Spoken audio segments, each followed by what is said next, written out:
முஸ்லிம்கள் இன்று பாதிக்கப்பட்டிருக்கிறார்கள். இந்த பாதிப்புக்கு பின்னணியில் நபிகள் நாயகம் ஸல்லல்லாஹு அலைஹி வஸல்லம் அவர்கள் ஏதாவது சொல்லியிருக்கிறார்களா?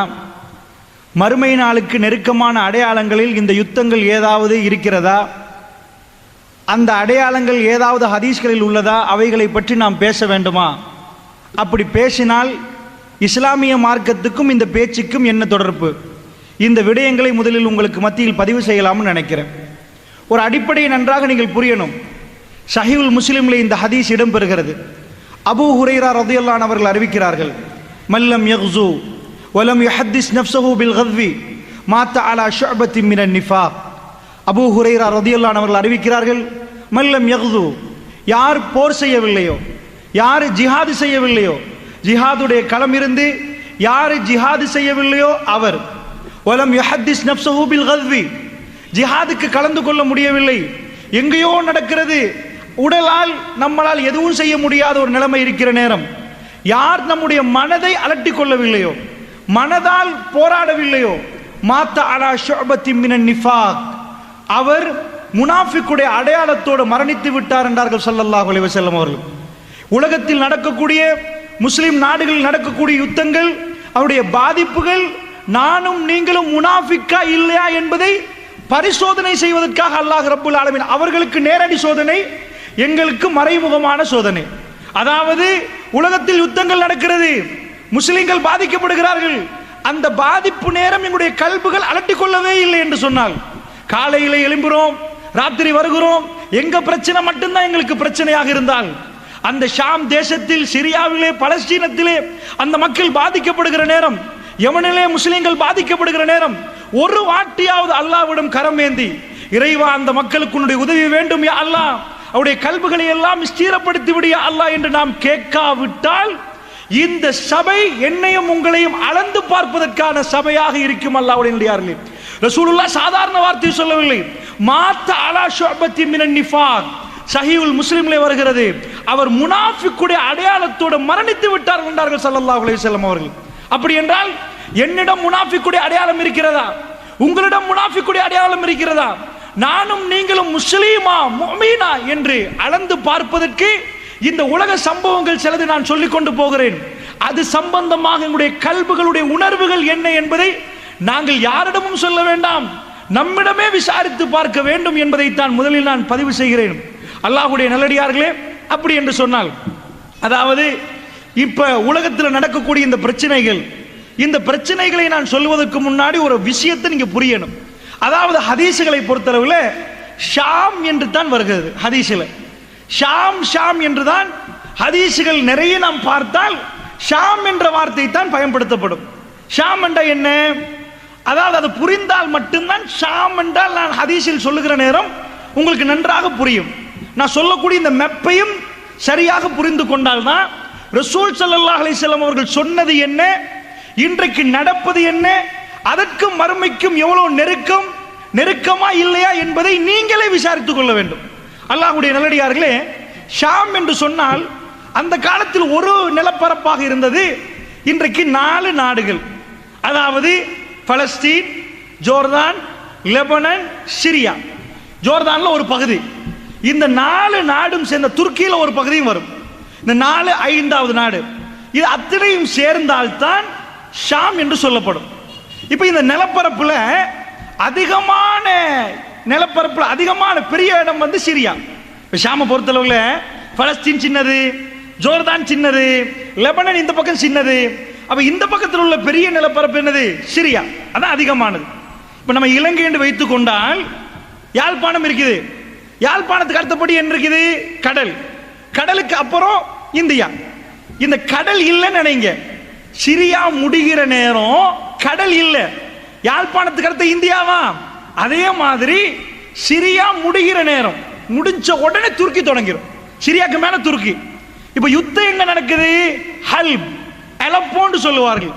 அலப்போன்னு சொல்லுவது இலங்கையில யாழ்ப்பாணம் எப்படி மேல இருக்குதோ, சிரியாவுடைய அந்த மேல பகுதி தான் அலப்போ, ஹல்ப். இந்த ஹல்புக்கு மேல, ஹல்பை தாண்டினா துருக்கி. ஏன் இதை சொல்றேன்னா, ஹதீஸ்கள் எல்லாம் இந்த இடத்தோட தான் சுத்தி சுத்தி வரும். அதனால நல்லா புரிஞ்சுக்கோங்க மெப்ப. இந்த ஷாம் என்ற மண்ணை பொறுத்தளவில் இப்ப சவுதியில் இப்படி நின்றோன்னு வைங்க, நின்றா இடது பக்கமா உள்ள மண்ணு தான் ஷாம், வலது பக்கமா உள்ள மண் வந்து யமன். வலது பக்கத்தில் யமன் வந்துடும், இடது பக்கத்தில் ஷாம் வரும். ரசூல் ஸல்லல்லாஹு அலைஹி வஸல்லம் அவர்கள் மறுமை நாள ஒட்டி சொன்ன அத்தனை விஷயங்களும் இந்த அந்த நிலப்பரப்பில் தான் நடக்க போகிறது. இதுல தான் ரசூல் ஸல்லல்லாஹு அலைஹி வஸல்லம் அவர்கள் நிறைய சொன்னார்கள். அப்படி என்றால் நல்லா புரிஞ்சிருப்பீங்க. சவுதி இதண்டா இந்த பக்கம் இப்படி நான் நிக்கிறேன், இந்த பக்கம் அப்படியே யமன் வலது பக்கம், இந்த பக்கம் அப்படியே ஷாம். இந்த ஷாம்ல வந்து நான் சொன்னேன் பலஸ்தீன், ஜோர்தான்ல ஒரு பகுதி, லெபனன்ல ஒரு பகுதி, சிரியா, துருக்கியில சின்ன பகுதி. இது எல்லாத்தையும் ஒட்டி தான் ரசூல் ஸல்லல்லாஹு அலைஹி வஸல்லம் காலத்தில் ஷாம் என்று இருந்துச்சு. அல்லாஹ்வுடைய நல்லடியார்களே, இந்த ஷாமை பத்தி எக்கச்சக்கமான ஹதீஸ்கள் வருகிறது. முதல்ல ஒரு முஸ்லிம் இந்த யுத்தத்தை பத்தி ஏன் வேதனைப்படணும் தெரியுமா? காபத்துல்லாஹ்ல கை வச்சிட்டாங்கன்னு வைங்க, சும்மா இருப்போமா? துடிக்க மாட்டோம், பதற மாட்டோம். அல்லாஹ்வுடைய ஆலயம்டா நமக்குள்ள எந்த பேதமும் பார்க்க மாட்டோம், எல்லோரும் ஒரு அணியில் நிற்போம். காபத்துல்லாஹ் உசுர துறக்க அடுத்த நிமிஷம் நான் நீங்களை யோசிக்க மாட்டோம். மஸ்ஜிது நபவி, மதீனாவும் நமக்கு அப்படி புனிதம். இந்த இஸ்லாமிய மார்க்கம் அவர் ரசூல் ஸல்லல்லாஹு அலைஹி வஸல்லம் சொல்லி தர்றாங்க, 3 பள்ளி வாசல்கள் உங்களுக்கு புனிதமானது. ஒன்று பைத்துல்லா காபத்துல்லா, அடுத்தது மஸ்ஜிது நபவி, அதுக்கு அடுத்தது மஸ்ஜிதுல் அக்ஸா. இது எங்க இருக்குது? ஷாம்ல இருக்குது. அப்ப மக்கா எங்களுக்கு புனிதம், மதீனா எங்களுக்கு புனிதம், அதுக்கு அடுத்தபடியாக புனிதமான இடம் என்ன? இது ஷாம் தான் எங்களுக்கு புனிதம். இது அதிகமான மக்கள் புரிகிறாங்க இல்ல. உலகத்தில் என்ன நிலப்பரப்பு இருந்தாலும் மக்கா மதீனாவுக்கு அடுத்தபடியாக இந்த ஷாம் என்பது எங்க கல்வியில் அப்படி இடம் பெற வேண்டிய இடம். இந்த 3ஐ ரசூலுல்லாஹ் சொல்றாங்க. அப்ப ஷாம் என்று சொன்ன நிறைய பேர் கவலை வர்றது இல்ல. ஏன் வரலண்டா மக்காண்டா வருகுது, மக்கா எங்களே மதீனாடா வருகுது. மக்கா மதீனாவோட வர்றது தான் இந்த ஷாம். ரசூல் ஸல்லல்லாஹு அலைஹி வஸல்லம் அவர்கள் அதிகமாக சிலாகித்து சொன்னாங்க. சஹாபாக்கெல்லாம் உட்கார வச்சு பேசுறாங்க. அல்லாஹ் ஷாமுக்கு அல்லாஹ் செய்த அருள், அல்லாஹ் செய்த பரக்கத்துன்றாங்க. சஹாபாக்கள் கேட்டாங்க, யா ரசூலல்லாஹ், ஏன் யா ரசூல் அப்படி என்றீங்க, எப்படி சொல்றீங்க? ஷாமை பார்த்து ஏன் அப்படி பண்றீங்க? அல்லாஹ்வுடைய தூதர் ஸல்லல்லாஹு அலைஹி வஸல்லம் சொன்னாங்க, நான் கண்களால் அல்லாஹ் ரப்புல் ஆலமீன் எனக்கு காட்டுகிறான். என்ன காட்டுகிறான் தெரியுமா? ஷாமுடைய நிலப்பரப்பில் மலக்குமார்கள் தன்னுடைய ரெக்கைகளை தாழ்த்தி கொண்டிருக்கிறார்கள். அல்லாஹ் அருள் செய்த பூமி என்றார்கள் ரசூல் ஸல்லல்லாஹு அலைஹி வஸல்லம் அவர்கள். அப்படிப்பட்ட பூமி அல்லாஹ் ரப்புல் ஆலமீன் திருக்குர்ஆன்ல குர்ஆன்ல சொல்றான். ஒரு நாள் ராத்திரி ரசூல் ஸல்லல்லாஹு அலைஹி வஸல்லம் அவர்களை மஸ்ஜிதுல் நபவி, அதாவது மஸ்ஜிதுல் ஹராம்ல இருந்து காபத்துல்லாஹ்ல இருந்து எங்க கொண்டு போறான்? அக்ஸா பள்ளிவாசலுக்கு கொண்டு போய் அக்ஸாவுல இருந்து மேராஜ் பயணம் கொண்டு போறான்ல. இதுக்கு இஸ்ராண்டுவோம், அதுக்கு மேல போறது மேராஜ். இந்த உலகத்துக்குள்ளேயே பைத்துல் ஹராத்துல இருந்து மஸ்ஜிதுல் ஹராம்ல இருந்து அக்ஸா வரைக்கும் போனா அதுக்கு பேர் இஸ்ரா, அதுக்கு மேல போறது மேராஜ். அல்லாஹ் எப்படி சொல்றான் தெரியுமா? சுப்ஹானல்லஸி அஸ்ரா பி அப்திஹி லைலம் மினல் மஸ்ஜிதில் ஹராம் இலல் மஸ்ஜிதில் அக்ஸா அல்லதி பாரக்னா ஹவ்லஹு. அல்லாஹ் ரப்புல் ஆலமீன் சொல்றான், தன்னுடைய அடியான் முஹம்மது ஸல்லல்லாஹு அலைஹி வஸல்லம் அவர்களை மஸ்ஜிதுல் ஹராம்ல இருந்து மஸ்ஜிதுல் அக்ஸா வரைக்கும் கொண்டு போனானே, அவன் பரிசுத்தமானவன் சொல்லி நிப்பாட்டினா பிரச்சனை இல்ல. என்ன சொல்றான் தெரியுமா? பாரக்னா அலா ஹவ்லஹு, அதை சுத்தி நாம் என்ன பண்ணிருக்கிறோம்? பரக்கத்து செய்திருக்கிறோம் என்று அல்லாஹ் ரப்புல் ஆலமீன் சொல்றானே. பரக்கத்து செய்யப்பட்ட பூமி ஷாம். திருக்குர்ஆனில் நேரடியா வருகிறது. ஷாம் என்று சொன்னா அது பரக்கத்து செய்யப்பட்ட மண். அமெரிக்காவுக்கு அப்படி வரல, ரஷ்யாவுக்கு அப்படி வரல, ஷாமுக்கு பரக்கத்து செய்யப்பட்டு திருக்குர்ஆனில் நாம நெடிய பார்க்கலாம். நபிகள் நாயகம் ஸல்லல்லாஹு அலைஹி வஸல்லம் அவர்கள் ஒரு நாள் சொல்றாங்க, என்ன சொன்னாங்க தெரியுமா? ஷாமை பார்த்து, அல்லாஹும்ம பாரிக் லனா ஃபீ ஷாமினா, யா அல்லாஹ் எங்களுடைய ஷாமுக்கு பரக்கத்து செய்வாயாக. ரசூல் ஸல்லல்லாஹு அலைஹி வஸல்லம் சொல்ற நேரம் ஷாம் எங்க கையில இல்ல, கிறிஸ்தவர் கையில. அல்லாஹ்வுடைய தூதர் என்ன பண்றாங்க தெரியுமா? அல்லாஹும்ம பாரிக் லனா ஃபீ ஷாமினா. ஹதீஸ் நல்லா பாருங்க வாசகத்தை. யா அல்லாஹ் எங்களுடைய ஷாம்ல எங்களுக்கு பரக்கத்து செய்வாயாக. சஹாபாக்கள் என்னன்னா ரசூல் ஸல்லல்லாஹு அலைஹி வஸல்லம் காலத்துல ஷாம் எங்க கையில வரவே இல்லை, ஷாம் கிறிஸ்தவர்கள் கையில. அப்ப அல்லாஹ்வுடைய தூதர் சொன்னாங்க, ஷாம் கிடைக்க போகுதுன்னு அர்த்தம். அதோட யமன் வாசிகள் இருந்தாங்க. யார சொல்லலாம்? எங்களுக்கு சொல்ல மாட்டீங்களா? எங்க ஊருக்கு கேட்க மாட்டீங்களா? அல்லாஹும்ம பாரிக் லனா ஃபீ ஷாமினா வ ஃபீ யமனினா, யா அல்லாஹ் எங்களுடைய ஷாமுக்கும் எங்களுடைய யமனுக்கும் யா அல்லாஹ் நீ பரக்கத்து செஞ்சிரு யா அல்லாஹ். அது கூட வந்து நஜ்து வாசிகள் ஈராக் மக்கள் கேட்கிறாங்க, யார் சொல்ல எங்களுக்கும் கொஞ்சம் ஈராக்குக்கு. அல்லாஹ்வுடைய தூதர் 3 வாட்டி சொன்னார்கள், அல்லாஹும்ம பாரிக் லனா ஃபீ ஷாமினா வ ஃபீ யமனினா, யா அல்லாஹ் எங்களுடைய ஷாமுக்கும் எங்களுடைய யமனுக்கும் பரக்கத்து செய்வாயாக யா அல்லாஹ். 3 வாட்டியும் ரசூல் ஸல்லல்லாஹு அலைஹி வஸல்லம் அவர்கள் நஜ்து ஈராக்கை சொல்லவே இல்லை. எல்லாம் முடிஞ்ச பிற ஈராக் ஈரான் பிரதேசம் நஜ்து பிரதேசம் எல்லாம் முடிஞ்ச பிற ரசூலுல்லாஹ் சொன்னாங்க, அது ஃபித்னாக்குரிய மண்ணே, கர்னு ஷைத்தான், ஷைத்தான் கொம்புகள் முளைக்கிற இடம், அது பூமி குலுக்க வர்ற இடம், அதுக்கு துவா செய்ய இயலாதுன்றாங்க ரசூல் ஸல்லல்லாஹு அலைஹி வஸல்லம். அல்லாஹ்வுடைய நல்லடியார்களே, பெருமானார் ரொம்ப ரொம்ப ரொம்ப விரும்பின இடம் ஷாம். ஒரு நாள் ரசூல் ஸல்லல்லாஹு அலைஹி சொல்றாங்க, ஒரு காலம் வரும், ஒரு யுத்தம் நடக்கும், அந்த யுத்தம் 3 இடங்களில் நடக்கும் என்றாங்க. ஒன்று ஈராக்கில் நடக்கும் என்றார்கள், அடுத்தது ஷாமில் நடக்கும் என்றார்கள், அடுத்தது யமனில் நடக்கும் என்றார்கள். இன்றைக்கு 3 ஈராக் முடிந்து விட்டது, அதுக்கு மேலேயும் இருக்கும் இன்ஷா அல்லாஹ். ஷாமில் நடக்கிறது, யமனில் நடக்கிறது. சஹாபாக்களில் ஒருவர் கேட்டார், யா ரசூலல்லாஹ், அந்த நேரத்தில் எந்த சபைக்கு எந்த படைக்கு நான் போக வேண்டும் யா ரசூலல்லாஹ்? அல்லாஹ்வுடைய தூதர் என்ன சொன்னார்கள் தெரியுமா? ஷாமுடைய படைக்கு போன்றார்கள். யா ரசூலல்லாஹ், ஷாமுடைய படைக்கு நான் தவறிவிட்டேன் என்றால் எந்த படைக்கு யா ரசூலல்லாஹ் நான் போக வேண்டும்? யமனுடைய படைக்கு போன்றார்கள் ரசூல் ஸல்லல்லாஹு அலைஹி வஸல்லம். அல்லாஹ்வுடைய தூதர் விரும்பியது ஷாம், இல்லாவிட்டால் யமன். ஈராக்கை பற்றி ரசூல் ஸல்லல்லாஹு அலைஹி வஸல்லம் அவர்கள் பேசவில்லை. அல்லாஹ்வுடைய நல்லடியார்களே, அப்படி என்றால் ஷாம் ரசூலுல்லாஹ்வுடைய நாவினால் பரக்கத்து செய்ய யா அல்லாஹ் இந்த ஷாமுக்கு பரக்கத்து செய்து விடு என்று கேட்டார்கள். யா அல்லாஹ் இந்த யமனுக்கு பரக்கத்து செய்து விடு என்று கேட்டார்கள். சுபஹானல்லாஹ், ஷாமுக்கு செய்யப்பட்ட பரக்கத்து, நபிமார்களுடைய வருகை, இமாம்களுடைய புத்தகங்கள் எழுதப்பட்ட எக்கச்சக்கமான இமாம்கள் எல்லோரும் ஷாம். பேர் குறிப்பிட்டு இன்றைக்கு நான் சொல்லக்கூடிய எல்லா ஹதீஸும் ஷேக் அல்பானி அவர்களால் சஹீஹாக்கப்பட்ட ஹதீஸ் தான் சொல்ல போகிறேன். இந்த ஷேக் அல்பானி அவர்கள் பிரச்சாரம் செய்த மண்ணு ஷாமுடைய மண்ணு. ஷேகுல் இஸ்லாம் இமாம் இப்னு தைமியா ரஹ்மத்துல்லாஹி அலைஹி எக்கச்சக்கமான ஃபத்தாவா இப்னு தைமியா மட்டும், மஜ்மூ ஃபத்தாவா மட்டும் 24 வால்யூம்களோடும் அப்படி கிதாபுகள் எழுதி வைத்திருக்கிறார். இங்க தொடங்கினா கிதாப் அங்க முடியும். அப்படி எழுதின அவருடைய வீர பிரச்சாரம் நடந்தது ஷாமில். அல்லாஹ்வுடைய நல்லடியார்களே, இமாம் நவவி அவர்கள் பிரச்சாரத்தை முடக்கிவிட்ட இடம் ஷாம். அல்லாஹ்வுடைய நல்லடியார்களே, ஹஜ்ருல் அஸ்கலானி ரஹ்மத்துல்லாஹி அலைஹி அவர் பிரச்சாரம் செய்த இடம் ஷாம். நான் என்ன உங்களுக்கு சொல்ல வர்றேன், பெரும் பெரும் இமாம்கள் என்று யாருடைய பெயரை நீங்கள் எடுத்துக்கொண்டாலும் அவர்கள் பிரச்சாரம் செய்த பரக்கத்து பொருந்திய இடம் ஷாம். அல்லாஹ்வுடைய நல்லடியார்களே, ஷாமை ரசூலுல்லாஹ் சிலாஹித்து சொன்னார்கள். ஷாமுக்கு நிறைய பரக்கத்தை வேண்டி ரசூல் ஸல்லல்லாஹு அலைஹி வஸல்லம் அவர்கள் பிரார்த்தனை செய்தார்கள். அந்த ஷாமை பற்றி இப்படி எல்லாம் சொன்ன ரசூலுல்லாஹ், சிலாஹித்து சொன்ன ரசூலுல்லாஹ் விரலை நீட்டி சொன்னார்கள், இதுதான் கடைசி நாளைக்குரிய அடையாளம் என்றே சொன்னார்கள். அர்துல் மஹ்ஷர் என்றார்கள். மஹ்ஷருடைய பூமி ஷாம், அர்துல் மஹ்ஷர் என்றார்கள். இந்த ஷாம் இருக்கிறது, இது மஹ்ஷருடைய மண் என்றார்கள் ரசூல் ஸல்லல்லாஹு அலைஹி வஸல்லம் அவர்கள்.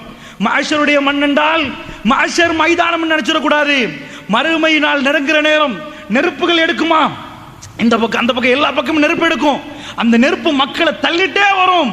மக்கள் எல்லோரும் மறுமை நாளுக்கு நெருங்குற நேரம் ஒன்று சேருகிற இடம் ஷாம் என்றார்கள் ரசூல் ஸல்லல்லாஹு அலைஹி வஸல்லம்.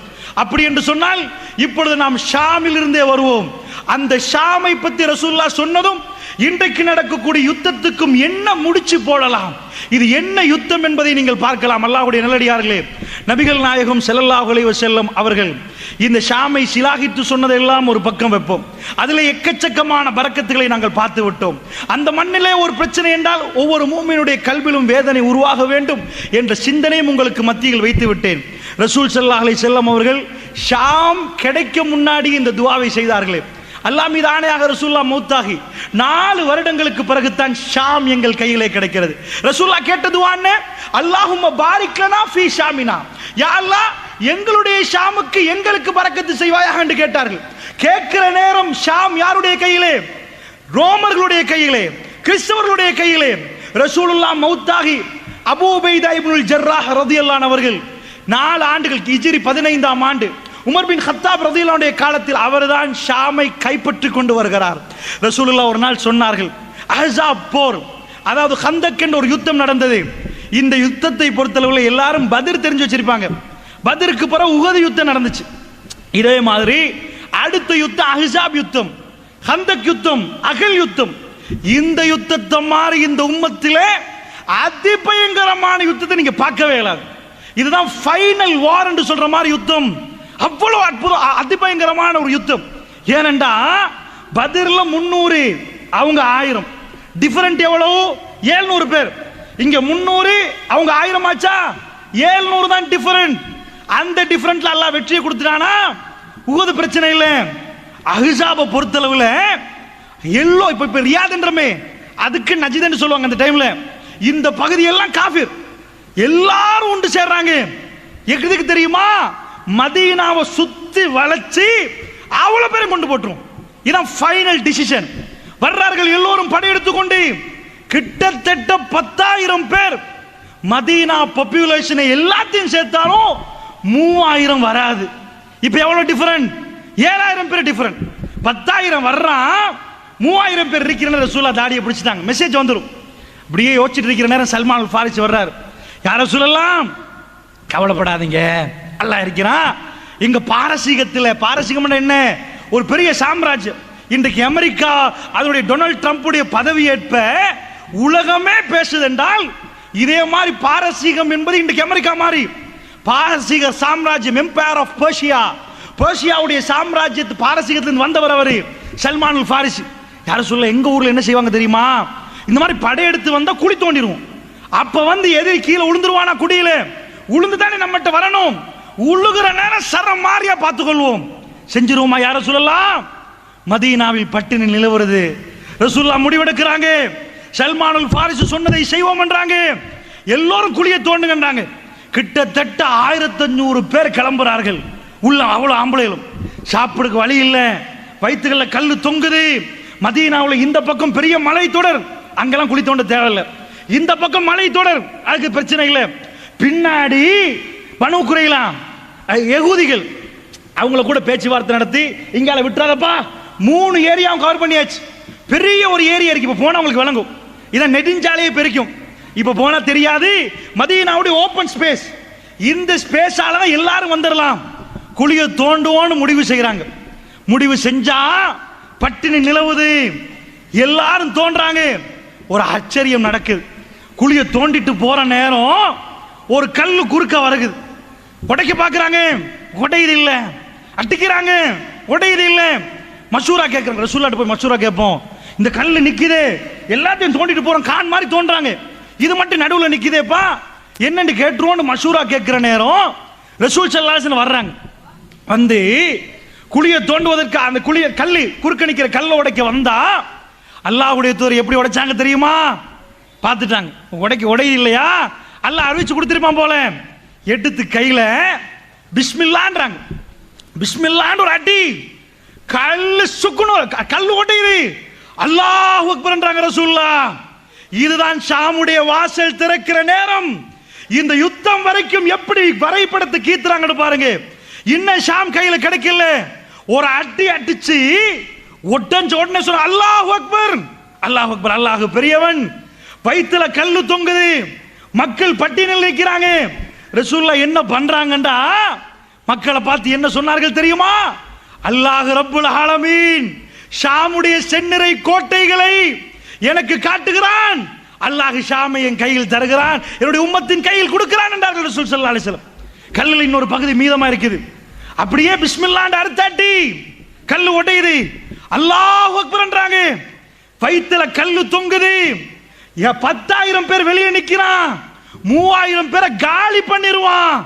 இது கங்கால மதீனாவுல வாழலாமா வாழ முடியாதா என்ற கேள்வி இருக்கிற நேரம் பெருமானார் என்ன பேசுறாங்க தெரியுமா?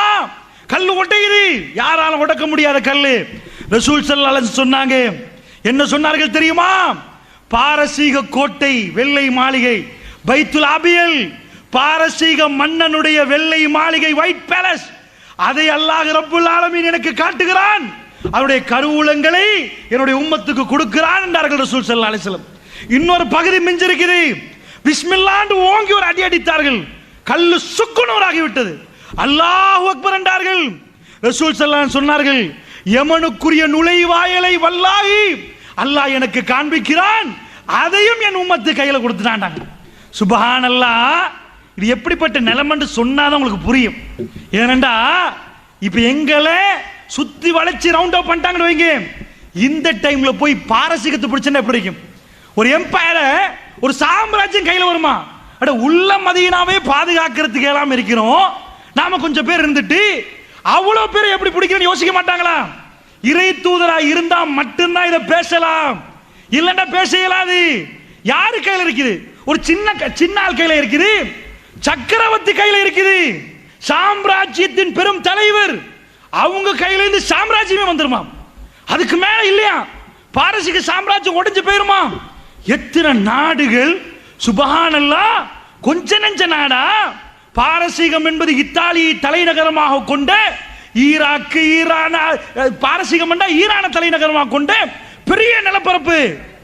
ஷாமண்டா இது ரோமபுரி என்ன இத்தாலிய தலைநகரமாக கொண்ட பெரிய நிலப்பரப்பு. இதெல்லாம் நம்ம கையில வந்துரும்ன்றாங்க ரசூலுல்லாஹ். சுப்ஹானல்லாஹ், எப்படி நேரம் என்று சொன்னா உங்களுக்கு வழங்கும் கையில வர்றதுக்கு. அல்லாஹ்வுடைய நல்லடியார்களே, கடைசி மூமெண்ட் சொல்லி காட்டுறேன் கேளுங்க. அஹ்ஸாப் போர் மாதிரி சஹாபாக்கள் வந்து அவ்வளவு நொந்து போன ஒரு யுத்தம் இல்லை. இரவாகிறது, போருக்கு வந்து விட்டார்கள். மதீனாவில் கொஸ்டின் மார்க் நிலவுது. 10,000 பேர் குளிக்கு அங்கால நிக்கிறான், 3,000 பேர் இங்க இருக்கிறாங்க, குடும்பம் சகிதம். வந்து பாஞ்சா முடிஞ்சு போச்சு கதை. பத்ர் மாதிரியே 10 மடங்கு என்லார்ஜ் பண்ணி பாருங்க. 300 3000 1000 10,000 மாறி இருக்குது. ரசூலுல்லாஹ் எழும்புறாங்க. சுப்ஹானல்லாஹ், ஆச்சரியமான ஒரு வரலாறு சஹீஹ் முஸ்லிம்ல வருகிறது. எந்த அளவுக்கு கண்ட அல்லாஹ் ரப்புல் ஆலமீன் எப்படி விரட்டான் பாருங்க. நீங்க சூரா அஹ்ஸாபை பிரட்டி பார்த்து உங்களுக்கு விளங்கும். பெருமானார் எழும்பி கேட்கிறாங்க, மக்களே என்ன அறிவிச்சாங்க தெரியுமா? அடுத்த பக்கம் குழியை தாண்டி அடுத்த பக்கமா நிக்கிறாங்க படை தலைவர் அபூ சுஃபியான். அங்க போய் அவங்க என்ன மஷூரா பண்றாங்கன்னு யாராவது என்கிட்ட கேட்டு சொல்லுவீர்களா? என்ன பரிசு தெரியுமா அவர்களுக்கு? சாதாரண பரிசு அறிவிக்கல, என்னோடு சுவர்க்கத்தில் இப்படி இருக்கலாம். நானும் அவர் சுவர்க்கத்தில் அப்படி நிற்போம். ஒன்று ஒன்று இந்த குழியை தாண்டி போய் அதுக்கு அங்கால இருக்கிறார்களே, அவங்க என்ன மஷூரா பண்றாங்கன்னு கேட்டு சொல்லிருங்க அப்படின்றாங்க. அல்லாஹ்வுக்கு வகை அறிவிச்சிடலாம், ஆனா அல்லாஹ் ஒரு பரிசு கொடுக்க போறான். புரிஞ்சு கொள்ளுங்கள் எப்படி ஷாம் கையில வருகுதுன்னு. அல்லாஹ் ரப்புல் ஆலமீன் ஒரு பரிசு கொடுக்க போறான் அஹ்ஸாப் யுத்தத்தில். ரசூலுல்லாஹ் சொல்லிட்டாங்களா?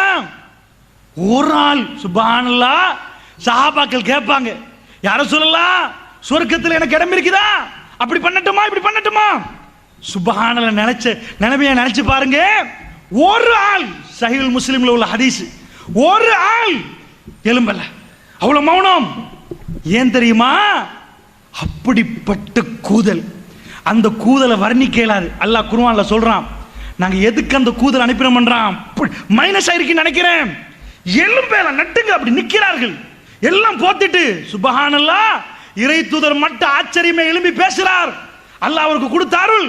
நட்டுங்க நிக்கிற நேரம் ரெண்டாவது தடவை ரசூலுல்லாஹ் கேட்கிறாங்க, மக்களே அங்க போய் நாளைக்கு யுத்தம் ஆரம்பிக்க போகுது, அங்க போய் அவங்க என்ன பேசுறாங்கன்னு எனக்கு கேட்டு சொல்லி தருவதற்கு யாராவது உண்டா?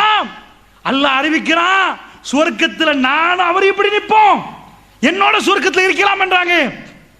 யாருமே இல்லை. சப்பன் அமைதியா நிக்குது. கடுமையான இருட்டு, கட்டும் காத்து வீசுகிறது. கூதல் தாங்க முடியல. மூணாவது வாட்டி சொல்லிட்டாங்களா, இஸ்லாமிய வரலாறுலயே இது பார்க்க இயலாது. இஸ்லாமிய வரலாறுல பத்ர் யுத்தத்தில் எழும்பி யார சொல்லலாம்? என்ன சொன்னார்கள்? நீங்க பாய சொன்னா நாங்க பாய்வோம் யார சொல்லலாம்.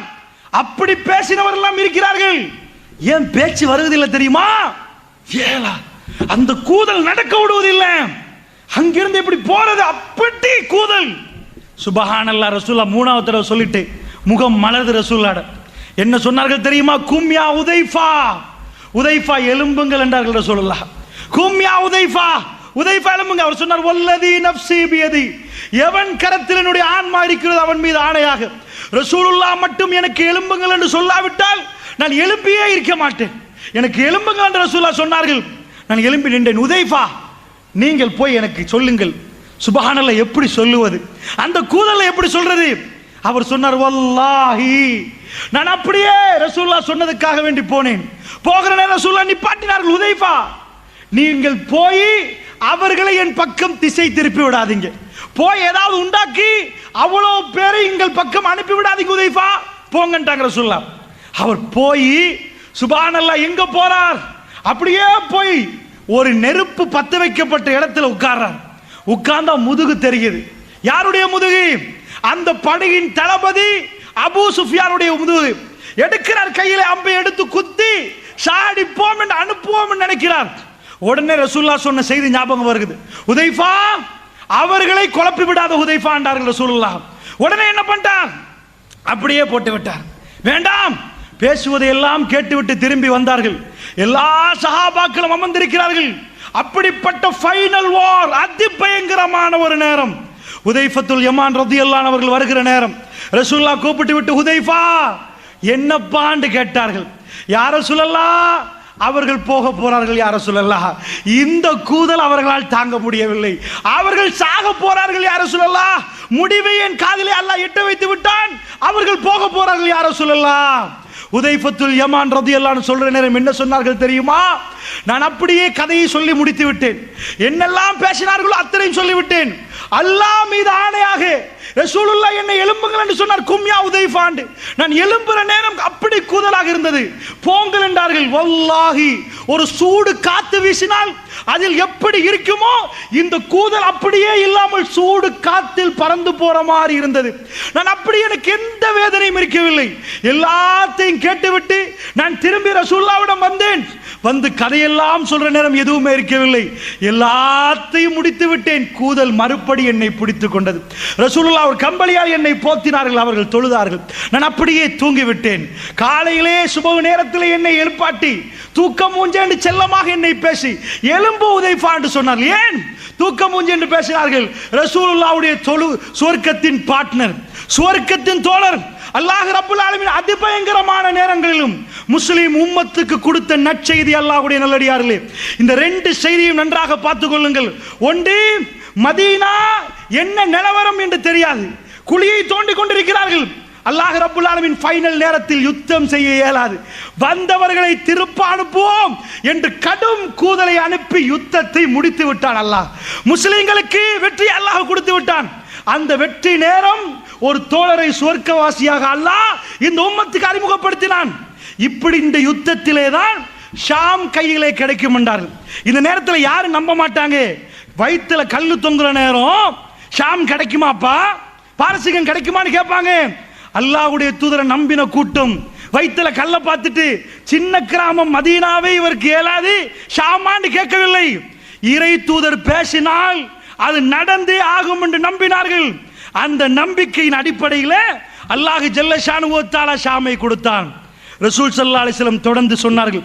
அப்ப இந்த நான் கேட்ட இந்த ரசூலுல்லாஹ் கேட்ட துஆ இப்ப பொருந்துதா? யா அல்லாஹ் எங்களுடைய ஷாமுக்கு பரக்கத்து செய்வாயாக என்று கேட்டார்கள். நேரடியாக வருகிறேன் இன்றைக்குள்ள நிலவரத்துக்கு. ரசூல் ஸல்லல்லாஹு அலைஹி வஸல்லம் அடையாளம் காட்டினார்கள். ஒரு சில ஊர்களை அடையாளம் காட்டினார்கள். இந்த ஊர்கள் கை வைக்கப்பட்டால் மறுமை நாள் வரும் என்றார்கள். ஸஹீஹுல் முஸ்லிமிலே வருகிறது, லா தகுமு ஸாம் ஹத்தா யன்ஸில ரூம் அமாக் அவி தாபிக் என்றார்கள். அமாக் அல்லது தாபிக் என்ற ஊருக்கு ரோமர்கள் வரும் வரைக்கும், ரோமர்கள் கைப்பற்றும் வரைக்கும் மறுமை நாள் வரவே வரவே வராது என்றார்கள். அல்லாஹ்வுடைய நல்லடியார்களே, இன்றைக்கு யுத்தம் நடக்கிறது. எங்க சிரியாவுடைய அலப்போ, ஹல்ப், அஹ்லு சுன்னா வல் ஜமாத்தினர் வாழக்கூடிய பூமி. இந்த ஹல்புக்கு பக்கத்திலே தான் அமாக் அல்லது தாபிக் என்ற ஊர் இருக்கிறது. இந்த தாபிக்கு கை வைத்தால், தாபிக்ல வந்து ரோமர்கள் இறங்கினால் இமாம் மஹ்தி அலைஹிஸ்ஸலாத்து வஸ்ஸலாமுடைய வருகையை எதிர்பார்க்க வேண்டும்.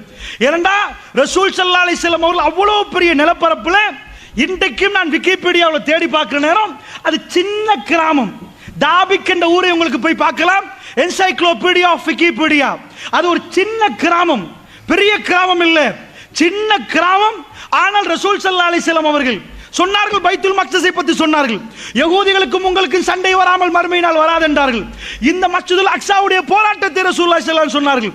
எங்கே ஈசா நபி வருவார் என்று சொன்னார்கள். எல்லாம் பேசின ரசூலுல்லாஹ் ஒரு சில ஊர்களை சொல்லி காட்டினார்கள். ஒன்று துருக்கி, நான் சொன்ன ஹல்பை அலப்போவை தாண்டினால் துருக்கி. இதோட இஸ்தான்புலை சொன்னார்கள். இஸ்தான்புல் என்றால் இவருடைய தலைநகரம் அல்லாஹ்வுடைய நிலையார்களே. இலங்கைக்கு எப்படி ஒரு தலைநகரம் இருக்கிறதோ துருக்கியுடைய தலைநகரம் தான் இஸ்தான்புல். அதே மாதிரி இன்றைக்கு நடக்கக்கூடிய சிரியாவுடைய போராட்டம், இந்த போராட்டத்திலே அலப்போ அல்லது ஹல்புக்கு பக்கத்துள்ள தாபிக் என்ற இந்த ஊர், இந்த ஊர்களை கிறிஸ்தவர்கள் கை வைக்கும் வரைக்கும் லா தகுமுஸ்ஸா, மறுமை நாள் வரவே வரவே வராதென்றார்கள். அல்லாஹ்வுடைய நல்லடியார்களே, இன்றைக்கு ஆரம்பிக்கப்பட்ட இந்த யுத்தம் அந்த யுத்தமா என்ற சந்தேகம் வருகிறது.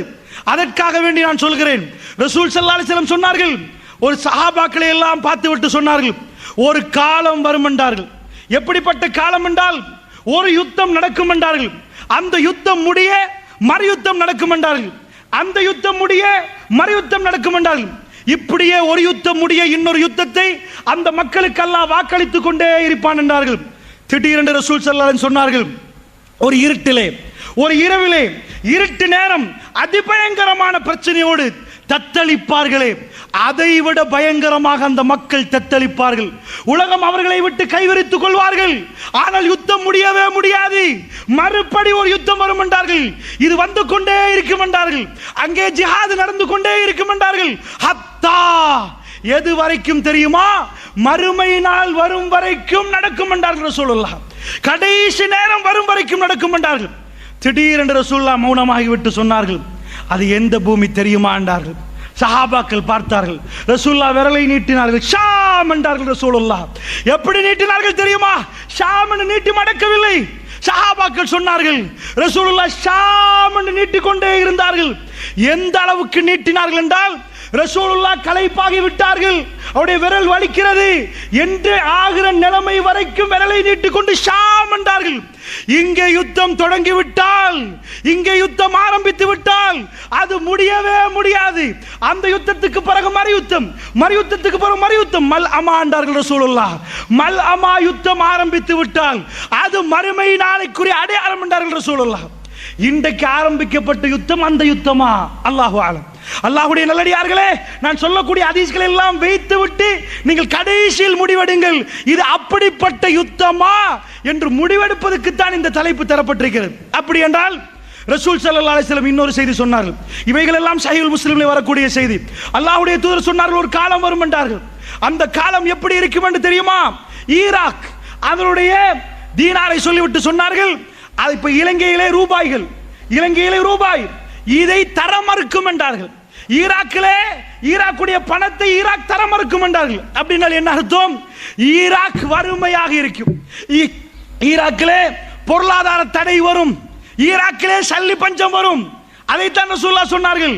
ஈராக் சஹாபாக்கள் கேட்டார்கள், யார் ரசூலுல்லாஹ், யார் ரசூலுல்லாஹ், ஈராக் என்றால் யார் தெரியுமா? பாரசீக மன்னர்கள் வாழ்ந்த கோட்டைகள், அப்படிப்பட்ட இடம்.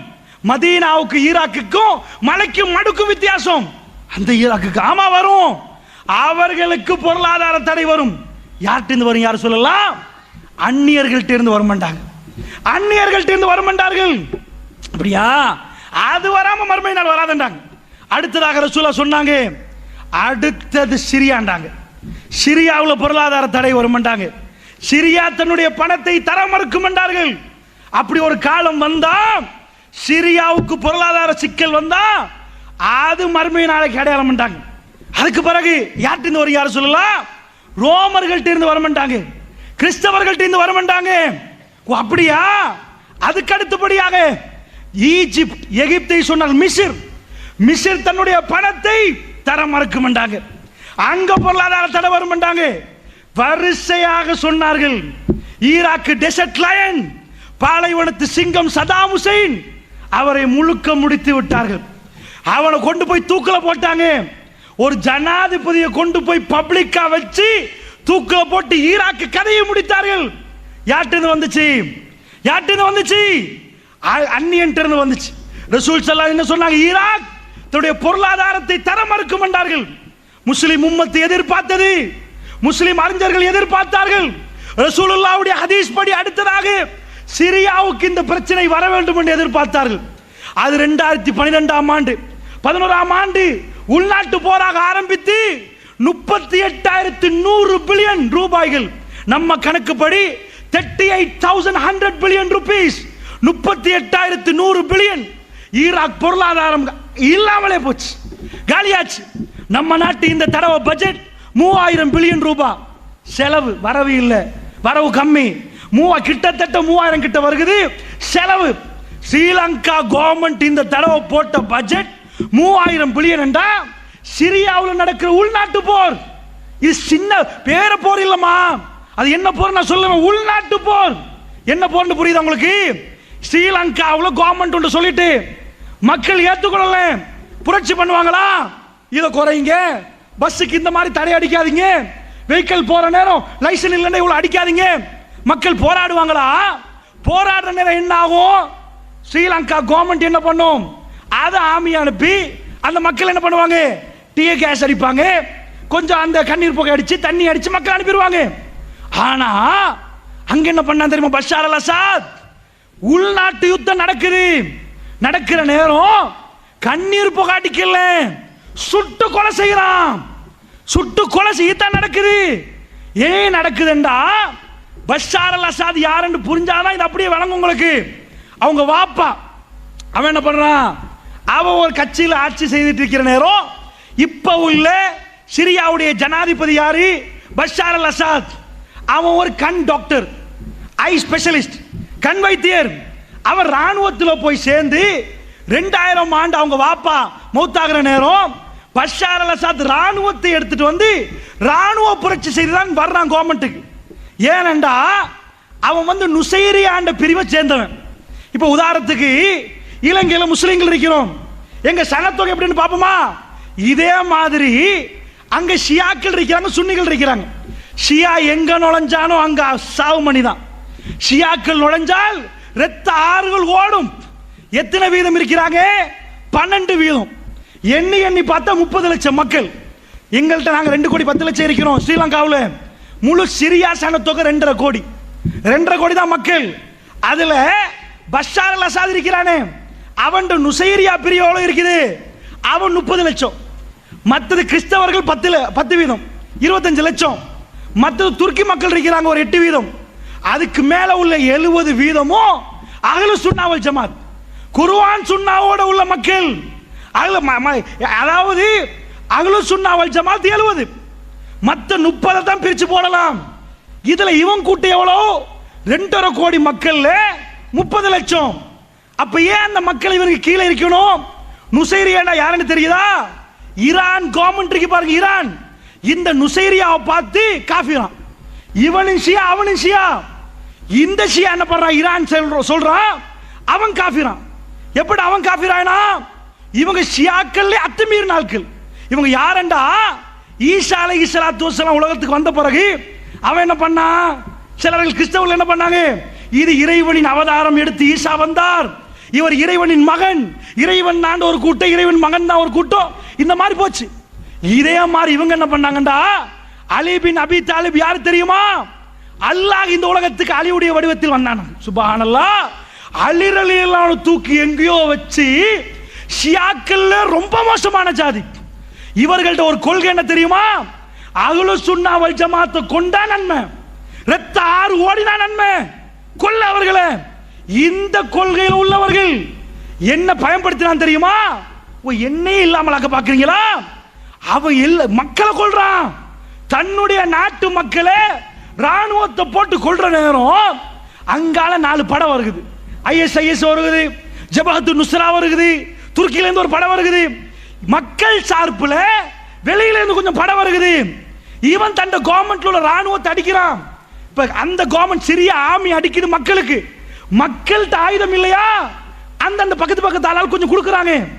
2 பேர் அடிக்கிற நேரம் அவன் கவர்மெண்ட் தோக்க பாக்குது. இப்பதான் அழிக்கிறதுக்கு யாரை எடுக்கிறான்? ரஷ்யாவை மேலால எடுக்கிறான். ரஷ்யா விமானங்கள் வருகிறது, ஈரானை கீழால எடுக்கிறான். தரையும் மார்க்கமாக ஈரான், ஆகாய மார்க்கமாக ரஷ்யா போம்பைய போட்டு ஒன்றுமில்லாமல் ஆக்குறான். யுத்தத்தில் ஹல்பு மக்கள் அகதிகளாகவே மாறுறார்கள். வீடு வாசல் ஒன்றுமே இல்லை, அடிச்சுட்டா ஹல்ப. எத்தனை பேர் இருக்கிறான் ஹல்புல? இந்த கொழும்பு மாதிரி தான் ஹல்பண்டா, பெரிய இடம். 25 லட்சம் பேர் இருக்கிறாங்க, 2.5 மில்லியன். அவ்வளவு மக்கள் உள்ளத ரஷ்யாவை கொண்டு வந்து அழிக்கிறான். முஸ்லிம் அழிக்கிறான். பஷார் அல் அசாத பொறுத்தளவில் அவனை பத்தி இந்த இரவுல நீங்க எல்லாம் துவா செய்ய வேண்டும், அவனுக்கு எதிராக துவா செய்ய வேண்டும் என்பதுக்கு சொல்றேன். பஷார் அல் அசாத் யாரு தெரியுமா? கிறிஸ்துமஸ் கொண்டாடுறாங்க 5 வருஷத்துக்கு பிறகு. சிரியா பிரச்சனைக்கு பிறகு 5 வருஷத்துக்கு பிறகு ஒரு ஊர்ல சர்ச்சில் கிறிஸ்துமஸ் கொண்டாடுறாங்க.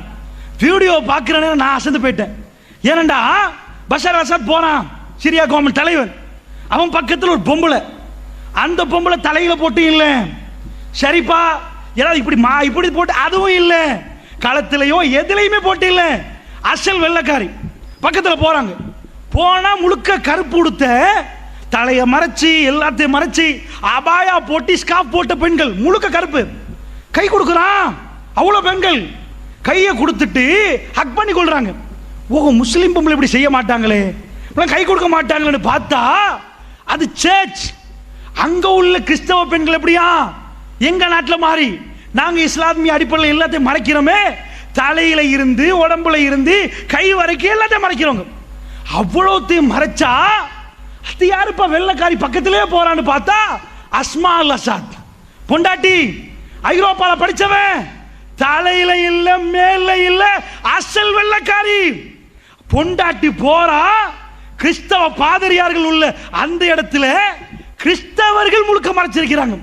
சுப்ஹானல்லாஹ், கம்யூனிசத்தை கொண்டு வந்து அப்படியே அந்த சிரியாவில் வைக்கிறான். இஸ்லாமிய சப்ஜெக்ட் ஒன்றுமே இல்லை.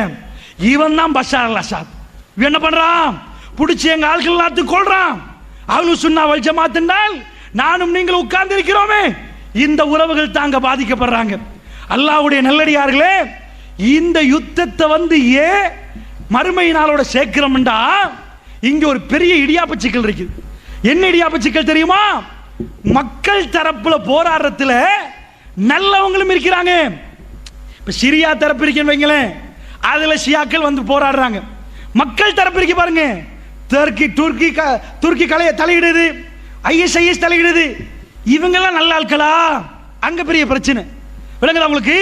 இப்ப உதாரணத்துக்கு நாங்க ஒரு படையை இருக்கிறேன்னு வைங்க, ஒரு பேச்சுக்கு நாங்க போய் ஃபைட் பண்றோம், ஒன்றுக்கு எதிராக ஃபைட் பண்ற நேரம் எங்க படையில 10 பேர் இருக்கிறான், 10 படை, 10மே நல்லவன் இல்ல.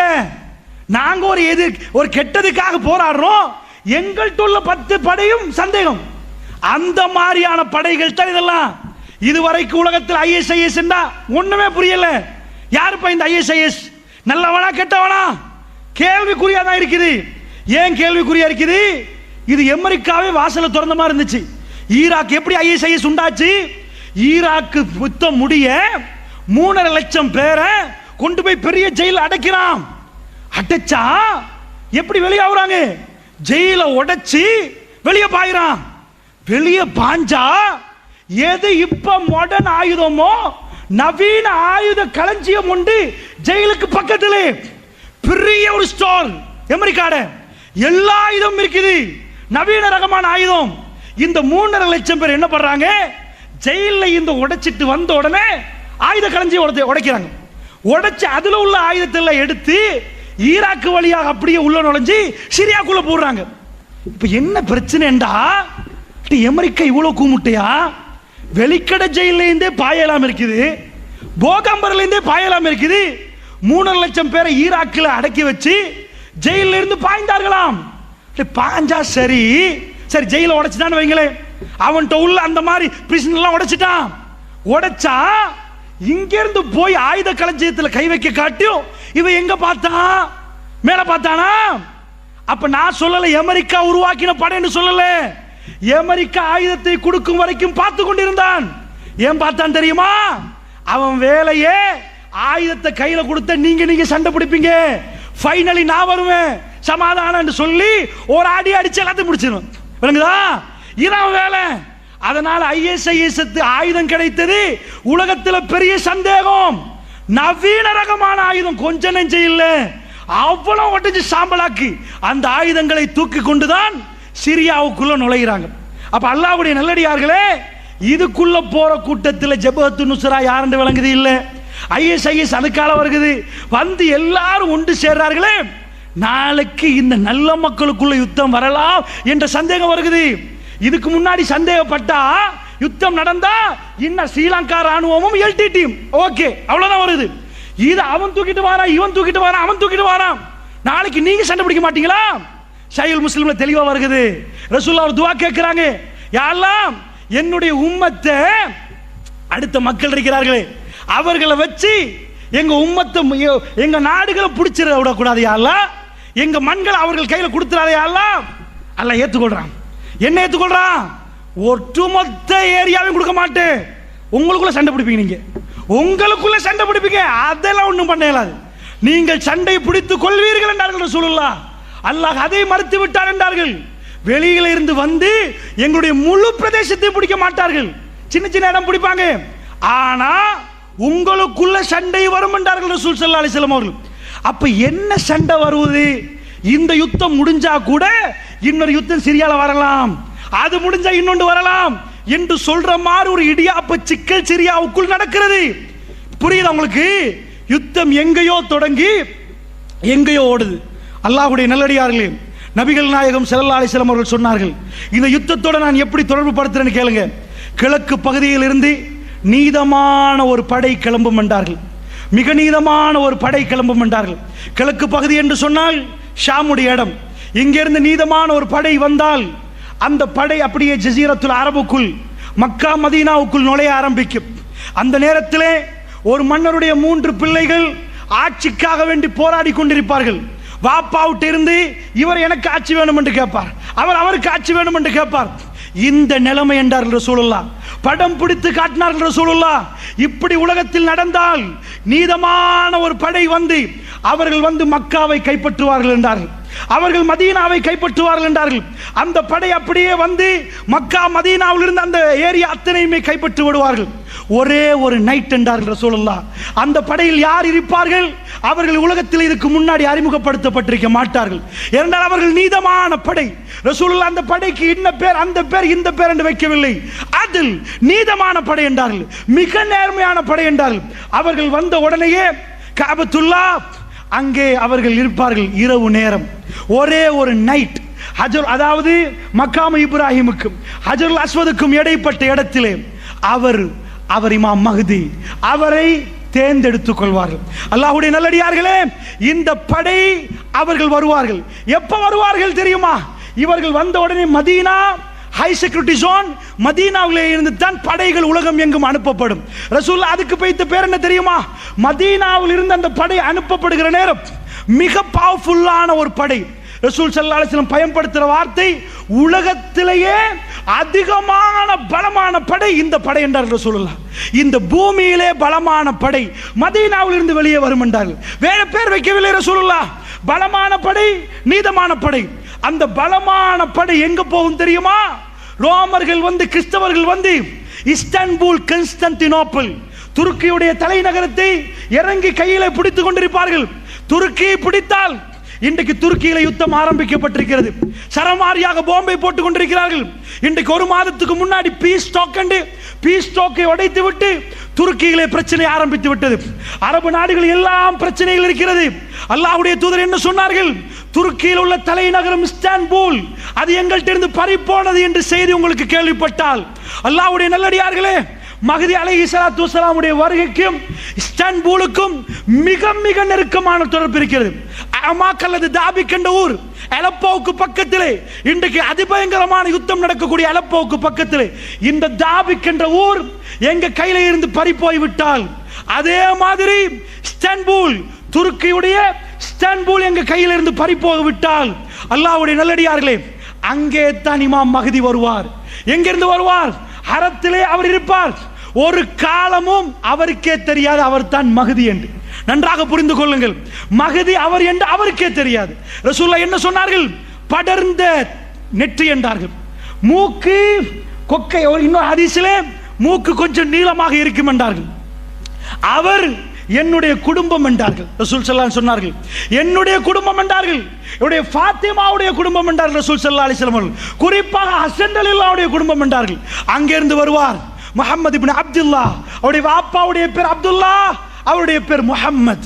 அப்துல்லா, முஹம்மத் என்னுடைய பேருக்கு ஒத்தாக இருக்கும், என் வாப்பா பேருக்கு அவருடைய வாப்பா பேர் ஒத்தாக இருக்கும், என் தாய் பேருக்கு அவருடைய தாய் பேர் ஒத்தாக இருக்கும். ரசூல் ஸல்லல்லாஹு அலைஹி வஸல்லம் அவர்கள் சொன்னார்கள், எல்லாத்தையும் சொல்லிவிட்டு அவர் யார், அவருக்கே தெரியாது. அல்லாஹ்வுடைய நல்லடியார்களே, அவர் அந்த நீதமான படையில் வந்தவர். எங்கே வந்தவர்? அவர் மக்காவில் பிறக்க மாட்டார், ஷாம் வாசி. அவர் வருவார் இந்த நீதமான படைகளில் வந்து காபத்துல்லா கைப்பற்றின உடனே அந்த நைட், அந்த இரவு, ஒரு இரவில் மஹதி வெளியாவார் என்றார்கள் சொல்லலாம். ஒரு இரவு தான், உலகத்துக்கு அதுக்கு முந்தின இரவில் இல்லை. இன்னொரு ஹதீஸில் சொன்னார்கள், மறுமை நாள் வருவதற்கு ஒரு நாள் எஞ்சி இருந்தாலும் மஹதியை அல்லாஹ் அனுப்பாமல் மறுமை நாள் வராது என்றார்கள்.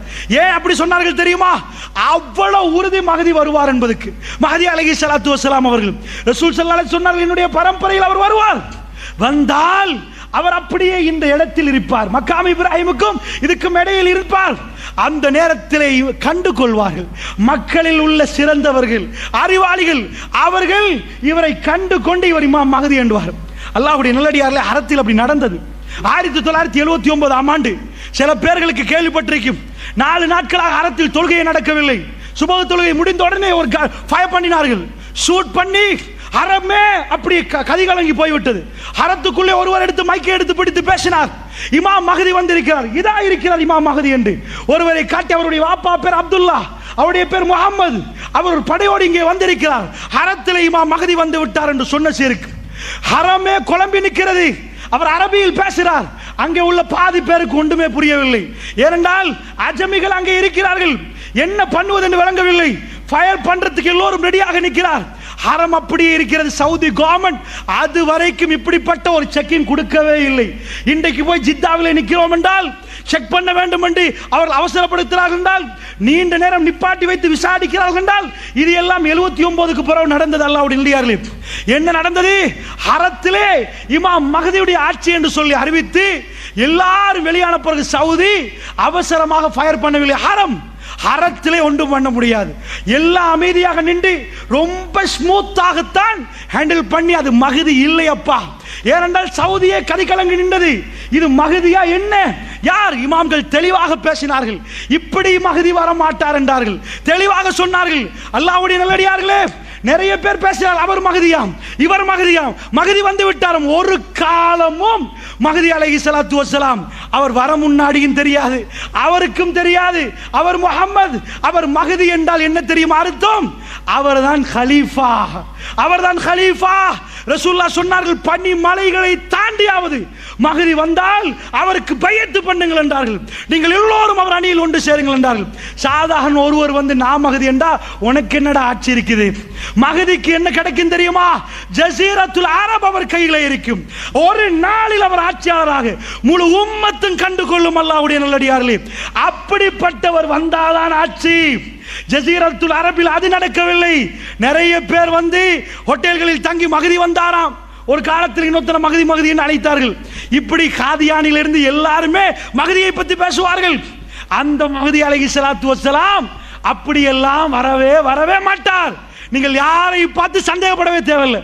ஏனென்றால் அவரை உலகம் இந்த உம்மத்து அடையாளம் காட்டும் வரைக்கும் ஜஸீரத் அரபுடைய ஜனாதிபதி அவரா? அவர் மஹதி. அப்படி வந்தாரா? மதீனாவை அவர் படை அனுப்பக்கூடிய சென்ட்ரல் பாயிண்டாக அனுப்பி உலகம் எங்கும் படைகள் போகும் என்றால் ரசூலுல்லாஹ். மதீனாவிலிருந்து போகும். இந்த உலகத்திலே, இந்த பூமியிலே மிக பலமான படை மதீனாவிலிருந்து வெளியாகும். எங்கே போகும் தெரியுமா? கான்ஸ்டன்டினோப்பிளுக்கு போகும் என்றால் ரசூலுல்லாஹ். துருக்கியுடைய தலைநகரம் இன்றைக்கு இஸ்தான்புல் என்ற பேர். கான்ஸ்டன்டினோப்பிளுக்கு போனால் அங்கே உள்ளவர்கள் சொல்லுவார்கள், கிறிஸ்தவர்கள், எங்களுக்கு இவர்களுக்கும் போராட்டம், நீங்க எதுக்கப்பா வந்தீங்க? உங்களுக்கு எங்களுக்கு என்ன இது? படையில் போனவர்கள் சொல்லுவார்கள், இல்லை, எங்களுடைய உறவுகள், நாங்கள் விட மாட்டோம் என்றார். அல்லாஹ்வுடைய நல்லடியார்கள் ரசூலுல்லாஹ் சொன்னார்கள், அந்த படையை 3ஆக பிரித்தார்கள். அந்த மிக பலசாலியான படையிலும் முனாஃபிக்கள் இருந்தார்கள். 3ஆக ரசூலுல்லாஹ் பிரித்தார்கள். அதிலே ஒரு கூட்டம் புறமுதுகுட்டு ஓடுவார்கள்.